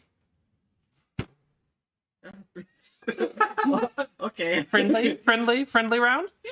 And he'll move stuff around so that Okay. you don't actually break stuff. Have you actually arm wrestled before? Mm-mm. Sonny, this isn't normal for dates. This is everyone arm wrestling. I mean, this just makes me feel at home, honestly. I love it. Great. I think I'm going to pass, and then total noodle arm. I didn't practice that. Two noodle wins. Two noodlings. So she turns to face you and kind of laughs, and she goes, "Okay, this is how it goes, because there's actual rules-ish and protocol and stuff. So elbow on the table. Well, because she would probably be like this actually. Give me your other hand under here. Hand on the table." And she kind of like shifts around and she kind of moves you till you're in the right position to make sure the arms are lined up and stuff. And there is a bit of a difference, not too much from elbow, but she eventually gets it settled. So, count of 3, try and take your opponent's arm down to the counter. I don't think you can rip my arm off. I don't think you're gonna, but but try. Don't let me just win, please. Okay. Okay, ready? Okay, go. Strength check. Alright. She might win. That'd be so cool. Is it a save or just a check? I don't know how this. It's just a strength check, or strength check. Yeah, Just an opposed roll. yeah, sounds yeah. like. Opposed roll. 12. 12. So you go, and at first you think you feel a bit of give, but it stops, and she actually starts pushing your arm back, and it seems like with somewhat ease, and she just kind of smiles up at you and gets you to about halfway. One more check. That's better. 17. 17? Bam! She slams your arm down, isn't trying to hurt you, obviously, but still bangs your arm on the table, and because of the nature of it being a prosthetic, it makes more noise than an actual, like, flesh would, kind of thing. So it actually makes the dishes around you guys go jump a little bit, and she does, and she immediately lets go of your hand. She's like, "I'm sorry, are you okay?" Fine. And his face is red. Are you sure you're okay? Yeah, I'm really impressed. That was cool. Really likes. One day Vander will learn. Is Cree busily scribbling notes, or just watching? Vander is into mummies. In Inaudible, so no one can rip. Of off. course. I will do something here. Out of character, I was going to try and make him hit on Kobita. Really? Mhm. Really? Wait, so just like in general, like after you had met Kobita's character or something like that, you were like, I think that. I'm gonna make my character flirt with this one. Okay, but that's not how it ended up playing out. Nope. I love it. Well, let us. We are overdue for our break at this point, but that's also my fault because we started a little bit late tonight. But still, we're gonna go ahead and take just a really quick break so we can all get some drinks. Ray can hydrate, especially after all those hydrates in chat. Yeah, it's several to make up. Yes, Oh boy. think 2 to make up. But so something that we do here, at least on the Prismatic Dragonfly, and maybe we'll do it on other Mythical Family productions in the future, is we like to leave our mics live on the break, and that's just so if you want to be silly with us, you want to talk about anything, you can. And if we start talking about silly stuff, you get to listen and enjoy. So we're gonna go on a break for about 10-15 minutes. Maybe we'll try and keep it short because we're a bit late, and then we'll jump right back in at this scene with our red in the face fur blog. So. Yes. We'll see you in a few minutes on camera, but you can still talk to us on voice if you have any questions or want to nerd out or just be silly with us. So we're going to go get some drinks. We'll be right back. Oh, Vander. I make him so innocent. In actuality, he is so not. Hitting on Sounds Kobita. impressed. I mean, I think all of you guys, everybody's like, damn, Vander? All the hydrates. Not even through rolls. Like, genuinely, the lines coming out of Ray's mouth are just Perfect. Like as a DM, and you know, someone that's played a lot of characters, like yeah, the stuff that Ray has said to Skalea off the cuff specifically, I wish I could be that smooth with my NPCs or characters when I want to be, kind of thing. But that's just not how my brain works. Like if I want a character to have an inspired speech, or I want there to be like something memorable, half the time I gotta pregame that shit. yeah. Because it's like I'm good at improv though. Like that's what I do as a DM and as a character. Is like I'm really good at improv, but just not at like the super smooth stuff like that. Like the whole hopefully it won't take much for me to take you out, or however Ray worded it was sort of the smoothest pickup lines I've ever fucking heard. In real life too. You what in real life? I do that too. Oh, you're just that That's how your brain works with like. You're just having a conversation and suddenly you're in a committed relationship. Yeah. God Sorry damn. about that. If you haven't had, Now we're in a committed relationship. We know each other's deepest, darkest secrets. Huh? it is just the smoothest dialogue. But yes, if you haven't got some of Ray's amazing cake or banana bread, go get some. Because, oh my God. Thing.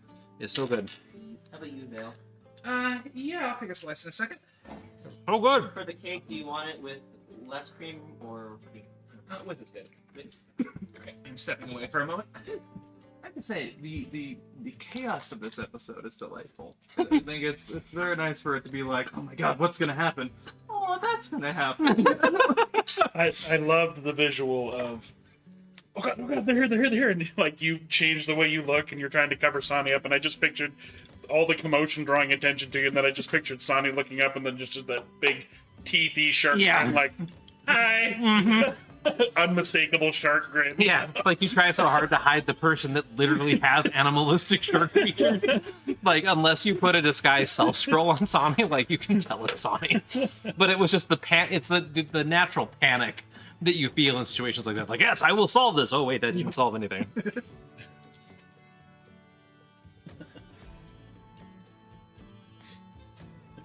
I'm being sly. I'm gonna move away, but I can't help but talk with my hands. Not right now. Yeah. Thank you. Make sure I don't goof anything up.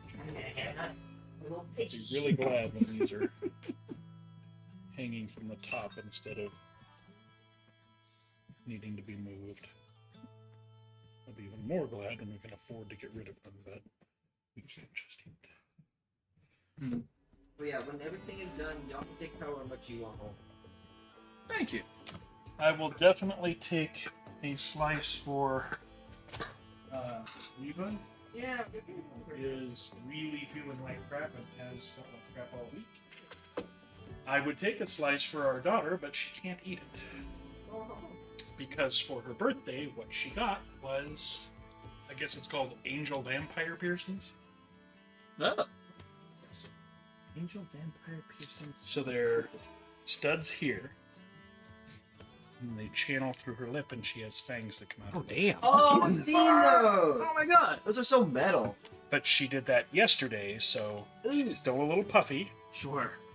And she's doing okay, but there's certain letters like B. What would you like? Bacon's oh. Oh. Yeah, so because it's fresh, but yeah. Right. So she can't eat anything Well, like that. Right now. these will last for about 5 days, since it's all fresh. Okay. So Well, Reva will probably love it. don't trip over there. I'm okay. Darkside. Yeah, I've recently had to make my first attempt at like Discord games recently, and it's definitely different when people are at the table. When you can like emote to people, it's so good. I love your facial expressions. Oh, It's- thanks. Just everybody like it's so good. It's a lot better in person. It is. It is. It's awesome to have the tool set to game with people that you're not near, Mm-hmm. because that was always a. Hang on a second, catching the chat here.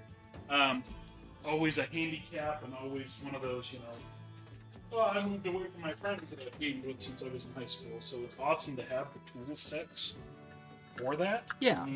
But it's definitely a different experience, at least in my opinion. Yeah, no, it's like Discord games are good, and like I was a kid that grew up in a very rural setting and didn't have the internet for a long time, and then when I did it was 56K. But that's how I made a lot of my friends and played my first D&D. Was very rough technology back in the day, and like now with Discord and Roll20 and all the stuff that we have, it's so nice to be able to do that stuff. And I love getting to play virtual with people that I wouldn't get to play with otherwise. But God, there is something about in-person games, and yeah, cosplay, like that's one of my favorite things to do. Cosplay at the table and everything is like, I love to dress up as characters.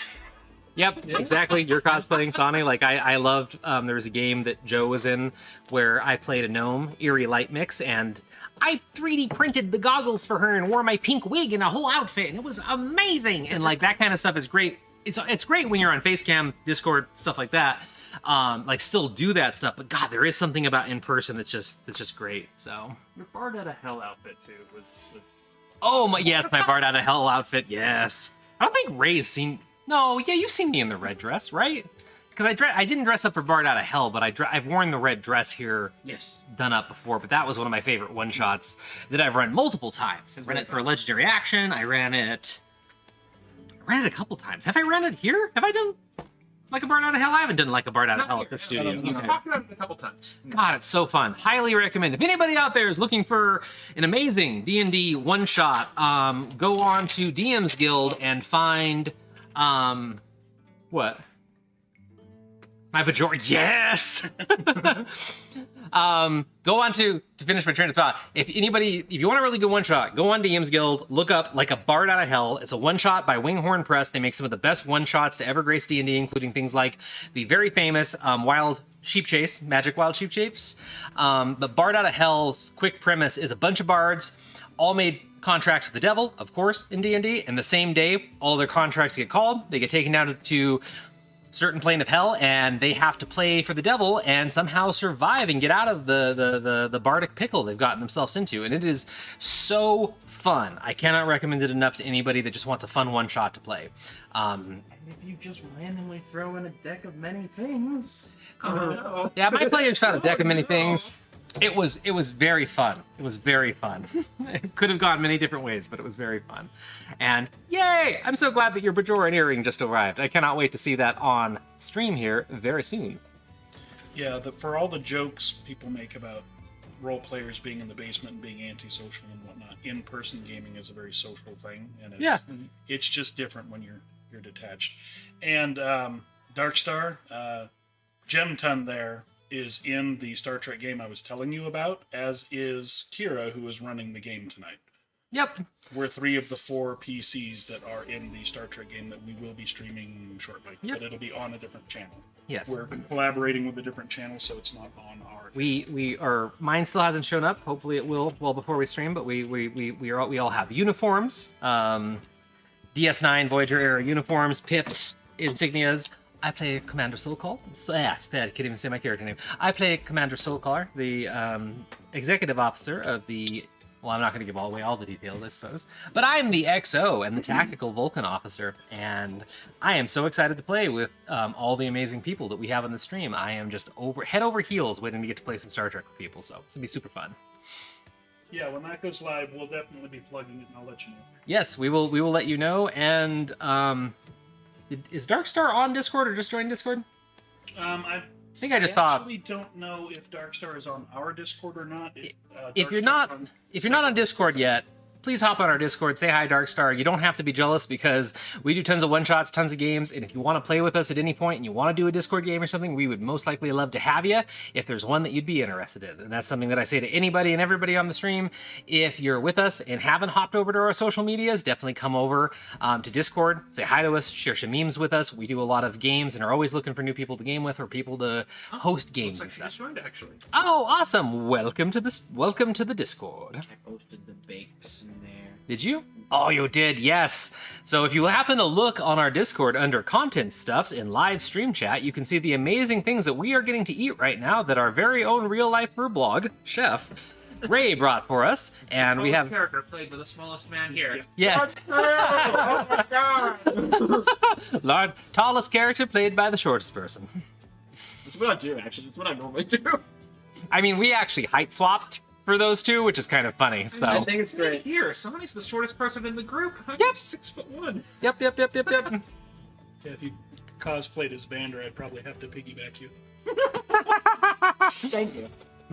That would be absolutely adorable. All right, I think we're almost ready, done with our break, so we can go ahead and transition back to the camera here, and we will get the last bit of our episode in for tonight. But thank you so much for chatting with us, everyone, and thank you for joining over on the Discord, Darkstar. Hope to see you around, and hopefully, we could even get to game with you one day, because that is what we are all about. And I will echo what Joe said off camera, like, there is, so many stereotypes with anything in the world, and of course there's all the ones with gamers, even if it's just TTRPGs and not video games or anything like that, but there's always the, nerd in the basement stereotype and stuff like that. And yeah, D&D and board games and all those things are a very social thing, and especially TTRPGs, because you're literally acting. Like it's the equivalent of going to an improv class. Not every group is that into the role play, of course, but like it's still, when you put that effort into any type of role-playing game, even if you're role-playing on certain board games, it's still a very social activity. You learn skills like improving and just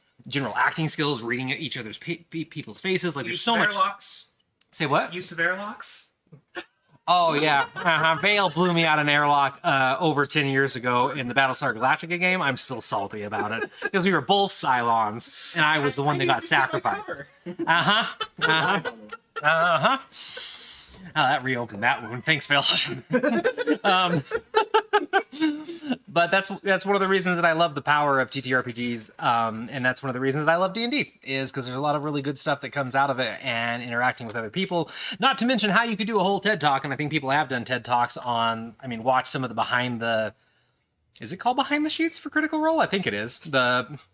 They had a series back with the first series of Critical Role where they'd interview the actors one by one for like a 2-hour session. Behind the jam screen or something? I think, behind the GM screen. I want to say they called it Behind the Sheets to be corny. For the characters. Yeah, for the character between the sheets. Yeah. And they tell, many of them talk about D&D saved their lives or the different things that they've got out of D&D. And most people have some understanding of getting to play a character. We were just talking about this with Andromeda Adventures a couple days ago of D&D in a way is therapy for a lot of people. Like, it never replaces a therapist, disclaimer, but for some of us it can and has, and it just can be a good stopgap. It can be a good stopgap, or it can fill in different areas with, like, playing a character allows you to explore a certain side of your personality, or process something bad that happened to you, or something else. And especially if you have a good group of really, people you feel safe with, and there's a lot of trust and safety systems in place.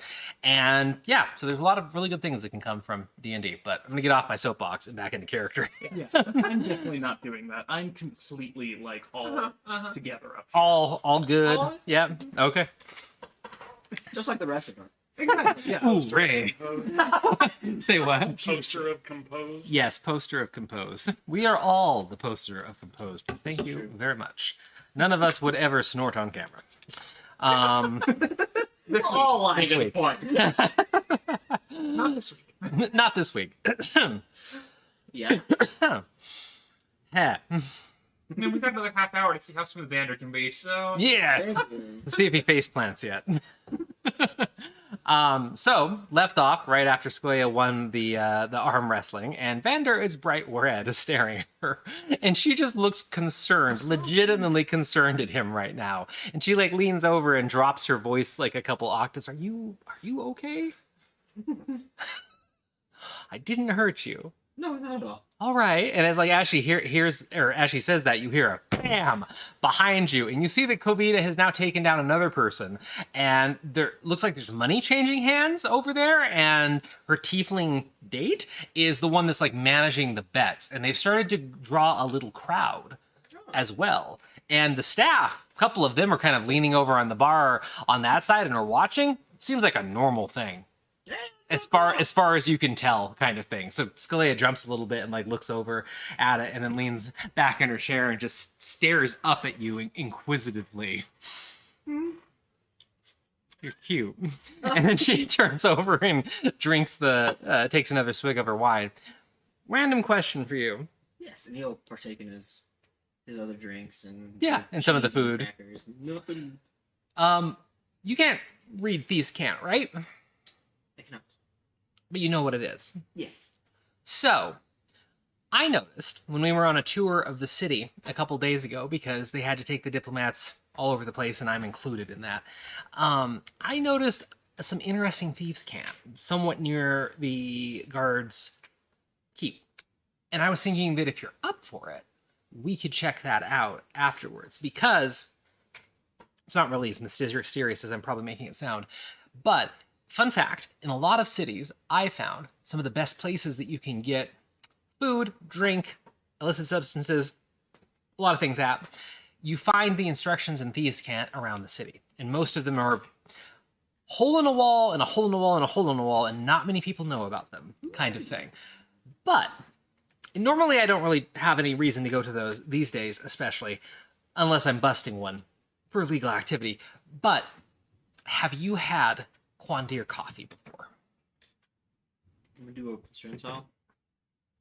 Because you guys were exposed to this somewhat briefly when you came into the city. You smelled it, and like you guys had a conversation about how Quandir is the one place you get it from. But yeah, go ahead and Below 10, I have. Okay. So 10%. 40, so no. Okay. You have heard of it, and you had heard of it recently with your companions when you came into the city, and you kind of smelled some of it at one point when you went past one of the carts, and it was a very distinct, like, earthy smell that kind of reminded you of some of the teas that your master used to make, but a much more, like, full-bodied, like, kick in the nostrils sort of thing. And you didn't get to try any back when you guys smelled it, but you at least have some reference, a frame of reference for it. I've not tried it, but it smells really good. It smells divine. I'm not really one for ritual, for the most part, even though I technically have a deity and all that. But there is something to be said for certain rituals in life, and for me, holding a mug of fresh Quandir coffee. Tea works in a pinch, and that's usually what I've had most of my life. But having a warm cup of Quandir coffee, the good stuff, and just being able to look at the stars, drink that as slowly as you want, savor all the flavors, and not have to worry about someone attacking you, politics, the world ending, or a million other things is truly like my bliss that I have found many a time. Anyway, the thieves' cant that I found seemed to indicate that there was an underground coffee shop. Ooh, I would love to go. Would you like to try it? Yes, I love tea. I love coffee. You said you didn't try coffee. No, I haven't tried that coffee. Oh, okay. But you've had. Yeah, I like Okay. It is probably the best one that I've ever had, and it is ridiculously expensive, which is weird to see that it's in an underground spot because I don't know how they're making money for. I'm not going to think about it right now. And she takes her wine glass and finishes knocking back the rest of it. And you hear another bang behind. Kovita took another person out, and there's a lot of people like jeering and be like, "Oh, come on!" And her date seems very happy and is quickly building a pile of like assorted coins and stuff on a little plate that she's holding over there. And Kovita seems to be having a great time too. The individuals that are challenging her, they're giving her a lot of shit, but they also seem like they're friendly still. So just FYI, they're not like getting rowdy with her or anything like that. So, you two do anything different over at your table while this is all happening? Just watching? I think mostly just kind of like, okay, so no emergency. But want another round?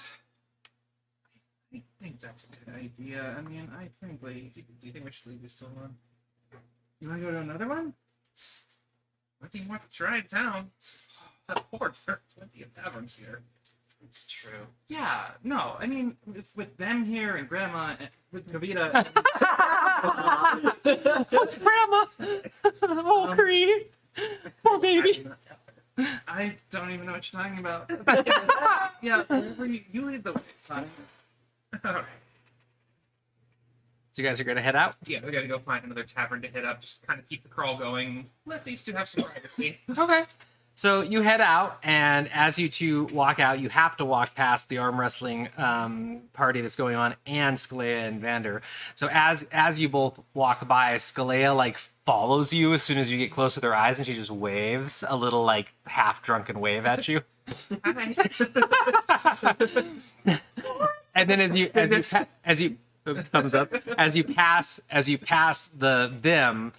Kovita turns around from like she's in the middle of a pretty intense arm wrestling round, and you see that like beads of sweat are forming on her brow, and she's struggling, and then she glances over and sees you two and slams the man's hand down into the table. So like without missing a beat, like just tell about the like. So yeah, we'll talk later, and I'm sorry about the misunderstanding, but like we're always looking out for you, so like it's really important that basically just like I'm gonna stop, man. Just wave. Yep. And you're out into the night. Anywhere specific that you're going? No, I think they're just gonna pick another place they haven't been to yet. Roll a percentile die. That is 55. 55. All right. So waiting for that. All right, so yeah, you set out through the city, and you two just kind of get to wander the streets for a little bit, getting to feel the nice kind of warmth from the alcohol and the different drinks that you've consumed throughout the night. And thankfully, it is a very bright night in Orishire with a lot of people still out in the streets. And the two of you just get to exist in that wonderful little bubble of drunken happiness together without any threats hanging over your head or anything like that, except the threat of possibly a tongue lashing from Covita at some point. But you get to wander the streets and just kind of enjoy the night. So you can head off. You'll head off towards whatever next tavern you stumble across. Hopefully, it's not a coffee shop. Fingers crossed. That's what the percentile dice was for. Here to get? You can't even read thieves' camp. No, you just stumble upon it by random happen chance. You wouldn't have any idea what it is or how to find it, but you know, for all luck, it's a thing. So. All right, so you two make your exit, and Scalea bursts into laughter as soon as they end up leaving, and she goes, "Do you think Covita's gonna like be angry at the two of them?" Maybe for like a minute. Doesn't really strike me like she's the one that holds grudges. I think it's like the bark is worse than the bite kind of thing. Definitely. Okay. He's such a sweet lady. She is. She's super sweet and apparently badass too. I knew she had a history, but She's very cool. I like her a lot. I can see why. I like her. I think I am more than capable of still walking. Should we go try and find that coffee shop? Yeah. All right. And she reaches in her one of her like pockets in her blouse, and she pulls out a small stack of gold and slaps it on the counter and spins around. I could have gotten that. You get me coffee. Okay. And she stands up and walks out, and you notice that she does stagger on her feet just for the briefest of seconds, but she catches herself and heads on out. You'll follow behind. Okay. So she'll lead him kind of back the way that you guys came for the most part and towards the guard's keep.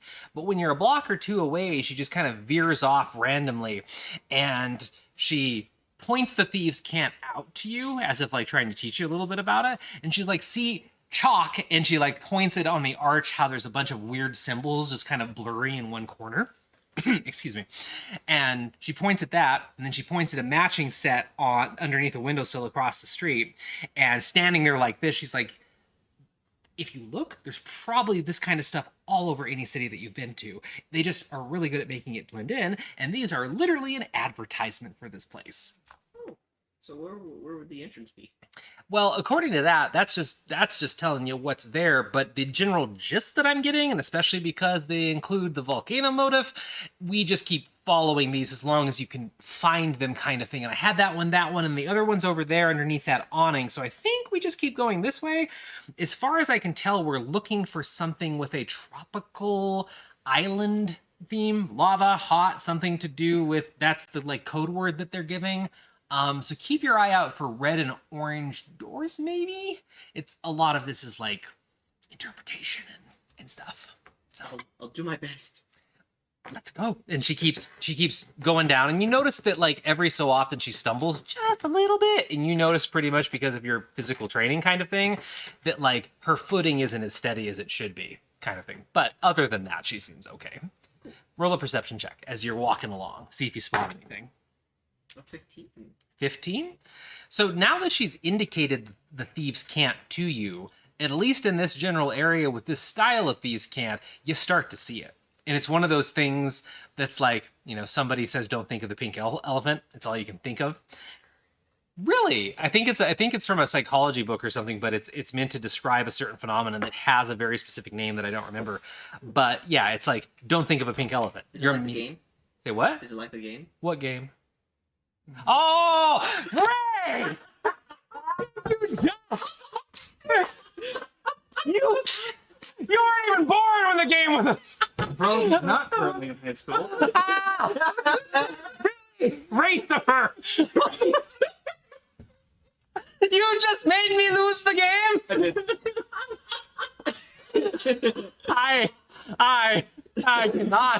I cannot. You little bitch. At least your face went beat red for it.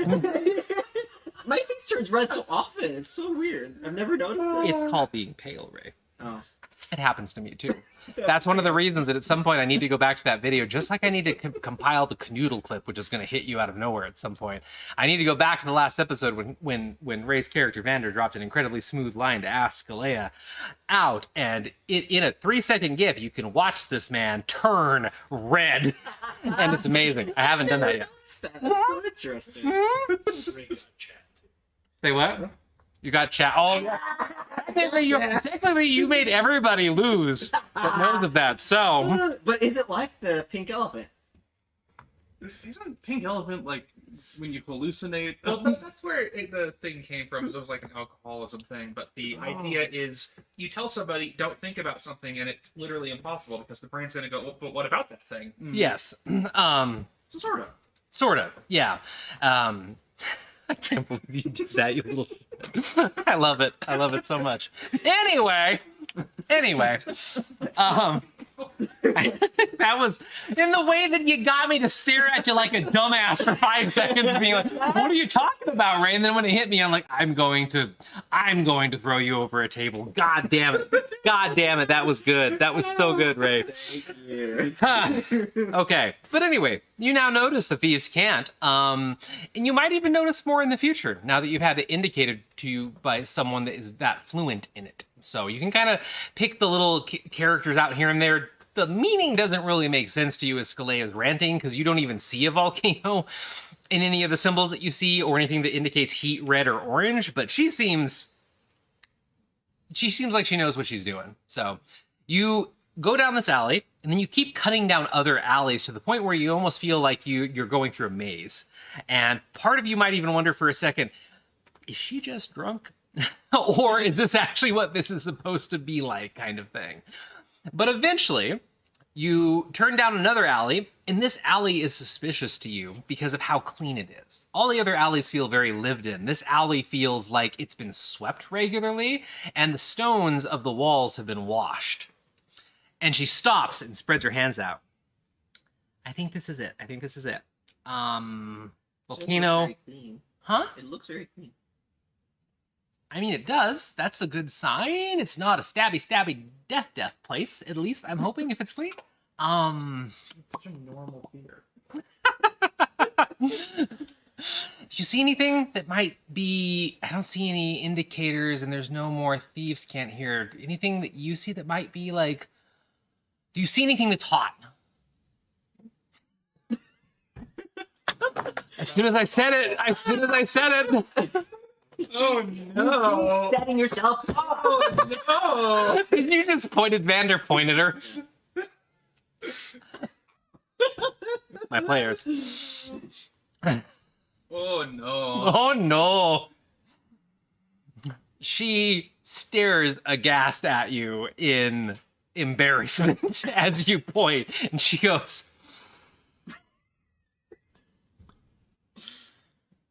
"Now's the time to come clean to me if you're lying about having not been on dates before."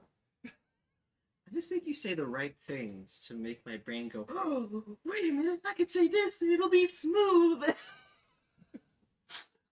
Takes her head and grabs the bridge of her nose and goes, "Oh, Vander." Roll a perception check as you're flirting. That's a 14. 14? Hydrate, by the way. 14? Say what? Oh, hydrate. 14, sorry. I feel So- like we've all convinced ourselves that we're intoxicated. At that point. We are just all drunk. Still haven't had that board game night where we bring drinks at some point. But, so, as she says that and is like looking down, she obviously can't really see anything besides her toes. You, on the other hand, notice that like pretty much right behind her on the wall, some of the gray cobblestone bricks are not cobblestone bricks, and they are instead red bricks. And they're very worn at this point, and maybe even were painted at one point to blend into the gray cobblestone. But it looks like there's a couple bricks out of place in the wall behind her head. Lean toward her, put hand on wall, but going for the bricks. Genuinely going for the bricks. Is he doing the thing though? Is he like literally doing the arm on the wall, Not on looking purpose. down? No, but that's what he's doing, right? What's happening here? Yes. Like slight breath on her cheek. Oh my god, Rick. He's not doing it on purpose. Because he is clueless. I know, but still hilarious. How do you manage this? It's all random happens. Vander's just one of those people that like just accidents his way into everything, including heads of state. So you reach over. I can make the jokes too. I made you blush. Yeah, really, my cheeks are hurting. Good. Snacks. We really should have had popcorn this week. Yes, this was a popcorn episode. Everybody gets popcorn. By the way, this episode brought to you by Jiffy Pop. Yes. So, is he just putting his hand on the bricks exactly? Like, how is he trying to like activate the bricks or like inspect them or whatever? He said hand on the wall, so He's, like outlining the bricks, like tracing the outline. yeah, tracing them and seeing if they're. Well, go ahead, but yeah, he's just kind of tracing them to see if they're like something you can pull or push. okay. Well, what you notice is as soon as you trace the outline or most of the outline, like 75% of the first one, you immediately feel a clunk, as if you're on the right path, and they like sink in a little bit, and you've gone like halfway around the shape. Oh, you'll keep going. Okay. While you're doing this, Scalea looks absolutely paralyzed underneath, and she is, as you're like, I'm gonna trace this pattern on the wall, Scalea's looking up at you with like giant eyes. Red in the face, paralyzed against the bricks, and you said you're finishing the okay. So you can. It's about 3 bricks that are out of place, and now that you're in the process of investigating them, you can tell that this is something that people have done for a long time because there's a groove. So immediately it's just click after click after click in your brain of, oh, like this is obviously how to activate this. So as soon as your finger goes all the way around, you hear a loud clunk, and the bricks sink inside, like a foot deep kind of thing. And light immediately spills out from a room past the wall. And as it sinks in, make a dex check. Uh-oh. Because I think I know what you're going to do, so just make a dex check in advance. Okay, that's it. Don't fuck it up. Oh no. Well, it's a 10, so it's not terrible, but I think it'll be enough as long as it's not 5. Oh, okay. 5 and under kind of thing is the DC I was shooting for on this. Oh. The rest of the bricks evaporate, Cool. showing a very beautiful entrance with like 2 steps down into a very large room. You didn't kind of realize as you guys were going through all the alleys and stuff, but you're actually oriented towards the bay right now, and you're probably very close and you can hear the ocean. This room is now pointed at the bay as well, and so what happens is the stones vanish.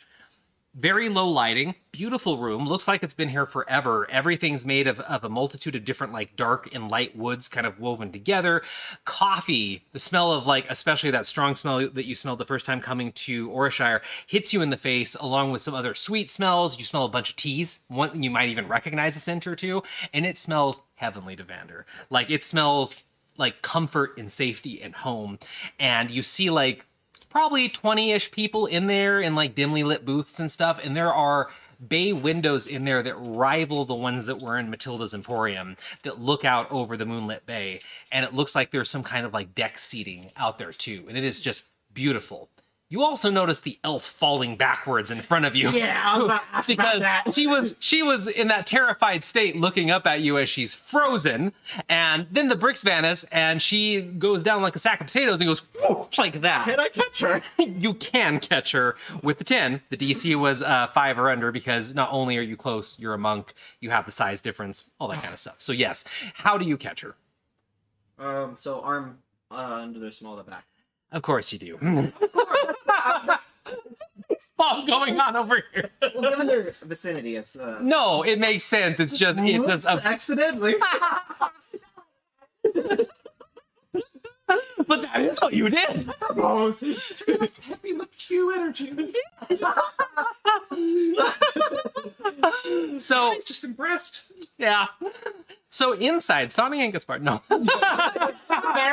No, they're not. They're not. They did not. They did not hit the ridiculous DC needed to find this place somehow in their stumbling through the night. There are many ways you could stumble across this place. You don't need to know thieves' camp, but it is a very well kept secret of Orishire. So Scalea tumbles back, loses her footing, and yelps in the most undignified way that elf has yelped in some time. But you catch her, and quite easily at that, just kind of stepping forward a little bit. And you notice that the inside of the establishment, you don't know the name of it yet, falls quiet, and a couple people like look up at this very interesting sight of an elf halfway down the stairs, almost like vertical, you managing to catch her halfway down, looking down at her, and like the whole inside of the place just like turns to see this scene. Sick is her face is a mix of embarrassment, laughter, and a bit of like still doesn't know what just happened kind of thing, and she's just staring at you. What do you do, Vander? Yeah, pull her up on her feet.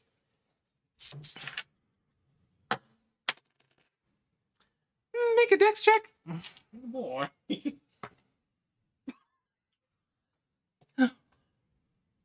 Five. Wait, did you tell me the monk just rolled a 5 on dex? That's if it's save. If it's a check, it's a 5. If it's a save, it's a 9. No, it's a check. Okay, so yeah, 5. Okay. So then I'm going to say that you are not moving the way that... So what that dex check means in this case is just that you're not moving very fast. And that kind of makes sense because you're going slow because you don't want to drop her or cause her any undue harm or anything like that. What happens is she reaches up, cups each of your cheeks, and gives you a big kiss as you're pulling her back up. And from the inside of the bar, you hear a couple people go, "Oh," and she kisses Vander full on the mouth and floof ears. And as soon as she's back up on her feet, she takes a breath, disengages, and turns around and goes, "Well, that was how'd you know the door was there and to do all that?" His ears have not gone back down. They're like little, like electric poles. Antenna. Yeah, little antennas. And she like looks up. That was an accident, wasn't it? Come on, you big oaf. And she waves you in and leads you over to the equivalent of the bar, the coffee bar, I suppose. And there's a very sleepy but happy-looking old gnome gentleman behind the bar, and is just kind of smiling at the two of you as you walk over, and without saying anything, pulls up two almost fresh pieces of parchment with ink on them that still smells strongly of the ink, and slides them on the bar to you and goes, "Welcome to our establishment. What would you like this evening?" You'll look at the menu. So you see that they have 25 different teas, some of which you know. They have proudly, boldly ensrolled at the top, the different coffee offerings they have, all of it proudly, from Quandir, and you see that it's a pretty simplistic coffee menu. Tons of teas, tons of pastries. The coffee, though, is plain black, latte, and then cinnamon latte. And that's all they have. They have 3 drinks right now, and those are probably what was freshly inscribed on it. And Scalia kind of glances at it, and then glances up to you to see if you're going to pick something. His eyes are gleaming. He is excited about this menu. What are the teas? So you notice a whole bunch of herbal ones that you've actually had before, but then you notice that there's a bunch of ones that you just have no idea what they are or where they're from, kind of thing. And as your eyes are going over it, actually make a intelligence or history check. You can choose. Do I have history? I don't have either. So. How's a 4? You're very distracted now. Yeah, all my rolls are gone. You're very distracted now. What was the what did you roll? History or intelligence? Oh, they're the same pretty much. Okay, so you didn't really pick one with it? Okay, so you go through the list, and nothing, you kind of have that moment of, oh my god, I probably would try all of these teas. But One of them seems to stand out to you among the rest when you're looking at the teas, and you think it might have been one that you heard your old master talk about before, just that she liked it, kind of thing, and you had never been able to try it before. And it's called Shadowfell Slumber, is like the name of it, and you think you remember her mentioning that. She also talked about coffee a lot too, but you can choose whatever you want. That gives me a great idea. What's that? I'll explore it in character. Okay. But here, could I have the what is this? You said Shadowfell Slumber. the Shadowfell Slumber, please. Yes. Would you hot or iced? Hot, please. Of course. And then also the cinnamon latte. Hot as well. Yes. All right. And then like Six watching you for this. Oh, trying too. My master, she loved this tea. Shadowfell Slumber? Mhm. Really? Your master wasn't a drow, right? She was an elf, but I've never picked a what. Okay, huh? It's I'll tell you, it's from Quandir too. I know a lot of drow that like it. One of my best friends, Matthias, who is from Quandir, likes it a lot. So I just haven't heard of other people. I want. Could you do a double strength latte for me, please? Oh, of course. Hot or iced? Iced, actually. And he nods and takes the menus back and puts them on the other side of the counter and says, please sit wherever you like. We'll have those out for you in just a few minutes. And he hops off the stool he was sitting on and walks over to a giant machine that you see on the wall that actually now catches your eye, that you're not as distracted. And the machine is the size of a few like normal ale barrels. It's all tubes and wires, and looks like there's a small furnace that's glowing red in it, and steam goes psh, psh, psh, psh, out of one side of it, and the gnome walks over to it and starts working on it, and it starts making like a terrible racket in a way of the pipes clanging and making all sorts of squealing sounds, and you kind of watch the extraction of an espresso shot almost from this machine that you've never seen before. So it's probably quite fascinating to Vander, at least as an oddity that you've never witnessed before in your life. So He's very curious about it. yeah. So she kind of looks around next to you though and goes, outside? Sure. Would you bring the drinks out? Yeah. All right, I'm gonna get a table. And she turns around and goes outside. And she vanishes for a moment just as she walks around the balcony and is like getting a seat. But within a minute or two, the gnome comes back over with a very small, nice dark wood platter and sets it in front of you. And it's got your 3 drinks on it. The Shadowfell Slumber is in a simplistic kind of teal mug. And it looks like it's solid black with sparkling white particles in it, and it smells incredibly floral. And the second that it hits your nose, you are instantly reminded of the last time that you saw your master, because it is a smell that you associate with her. So it definitely was something that she enjoyed a lot. You know that feeling that you get when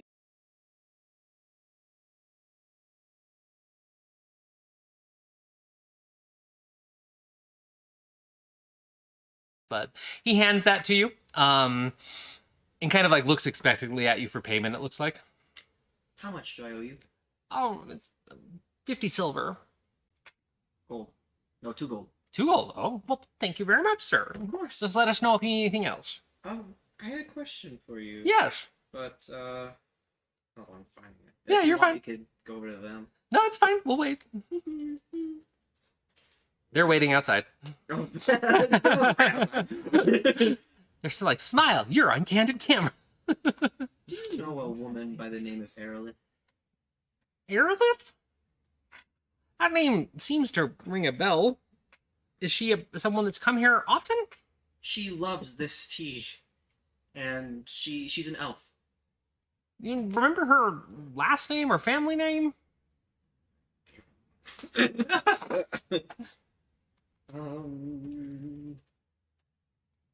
Mentor.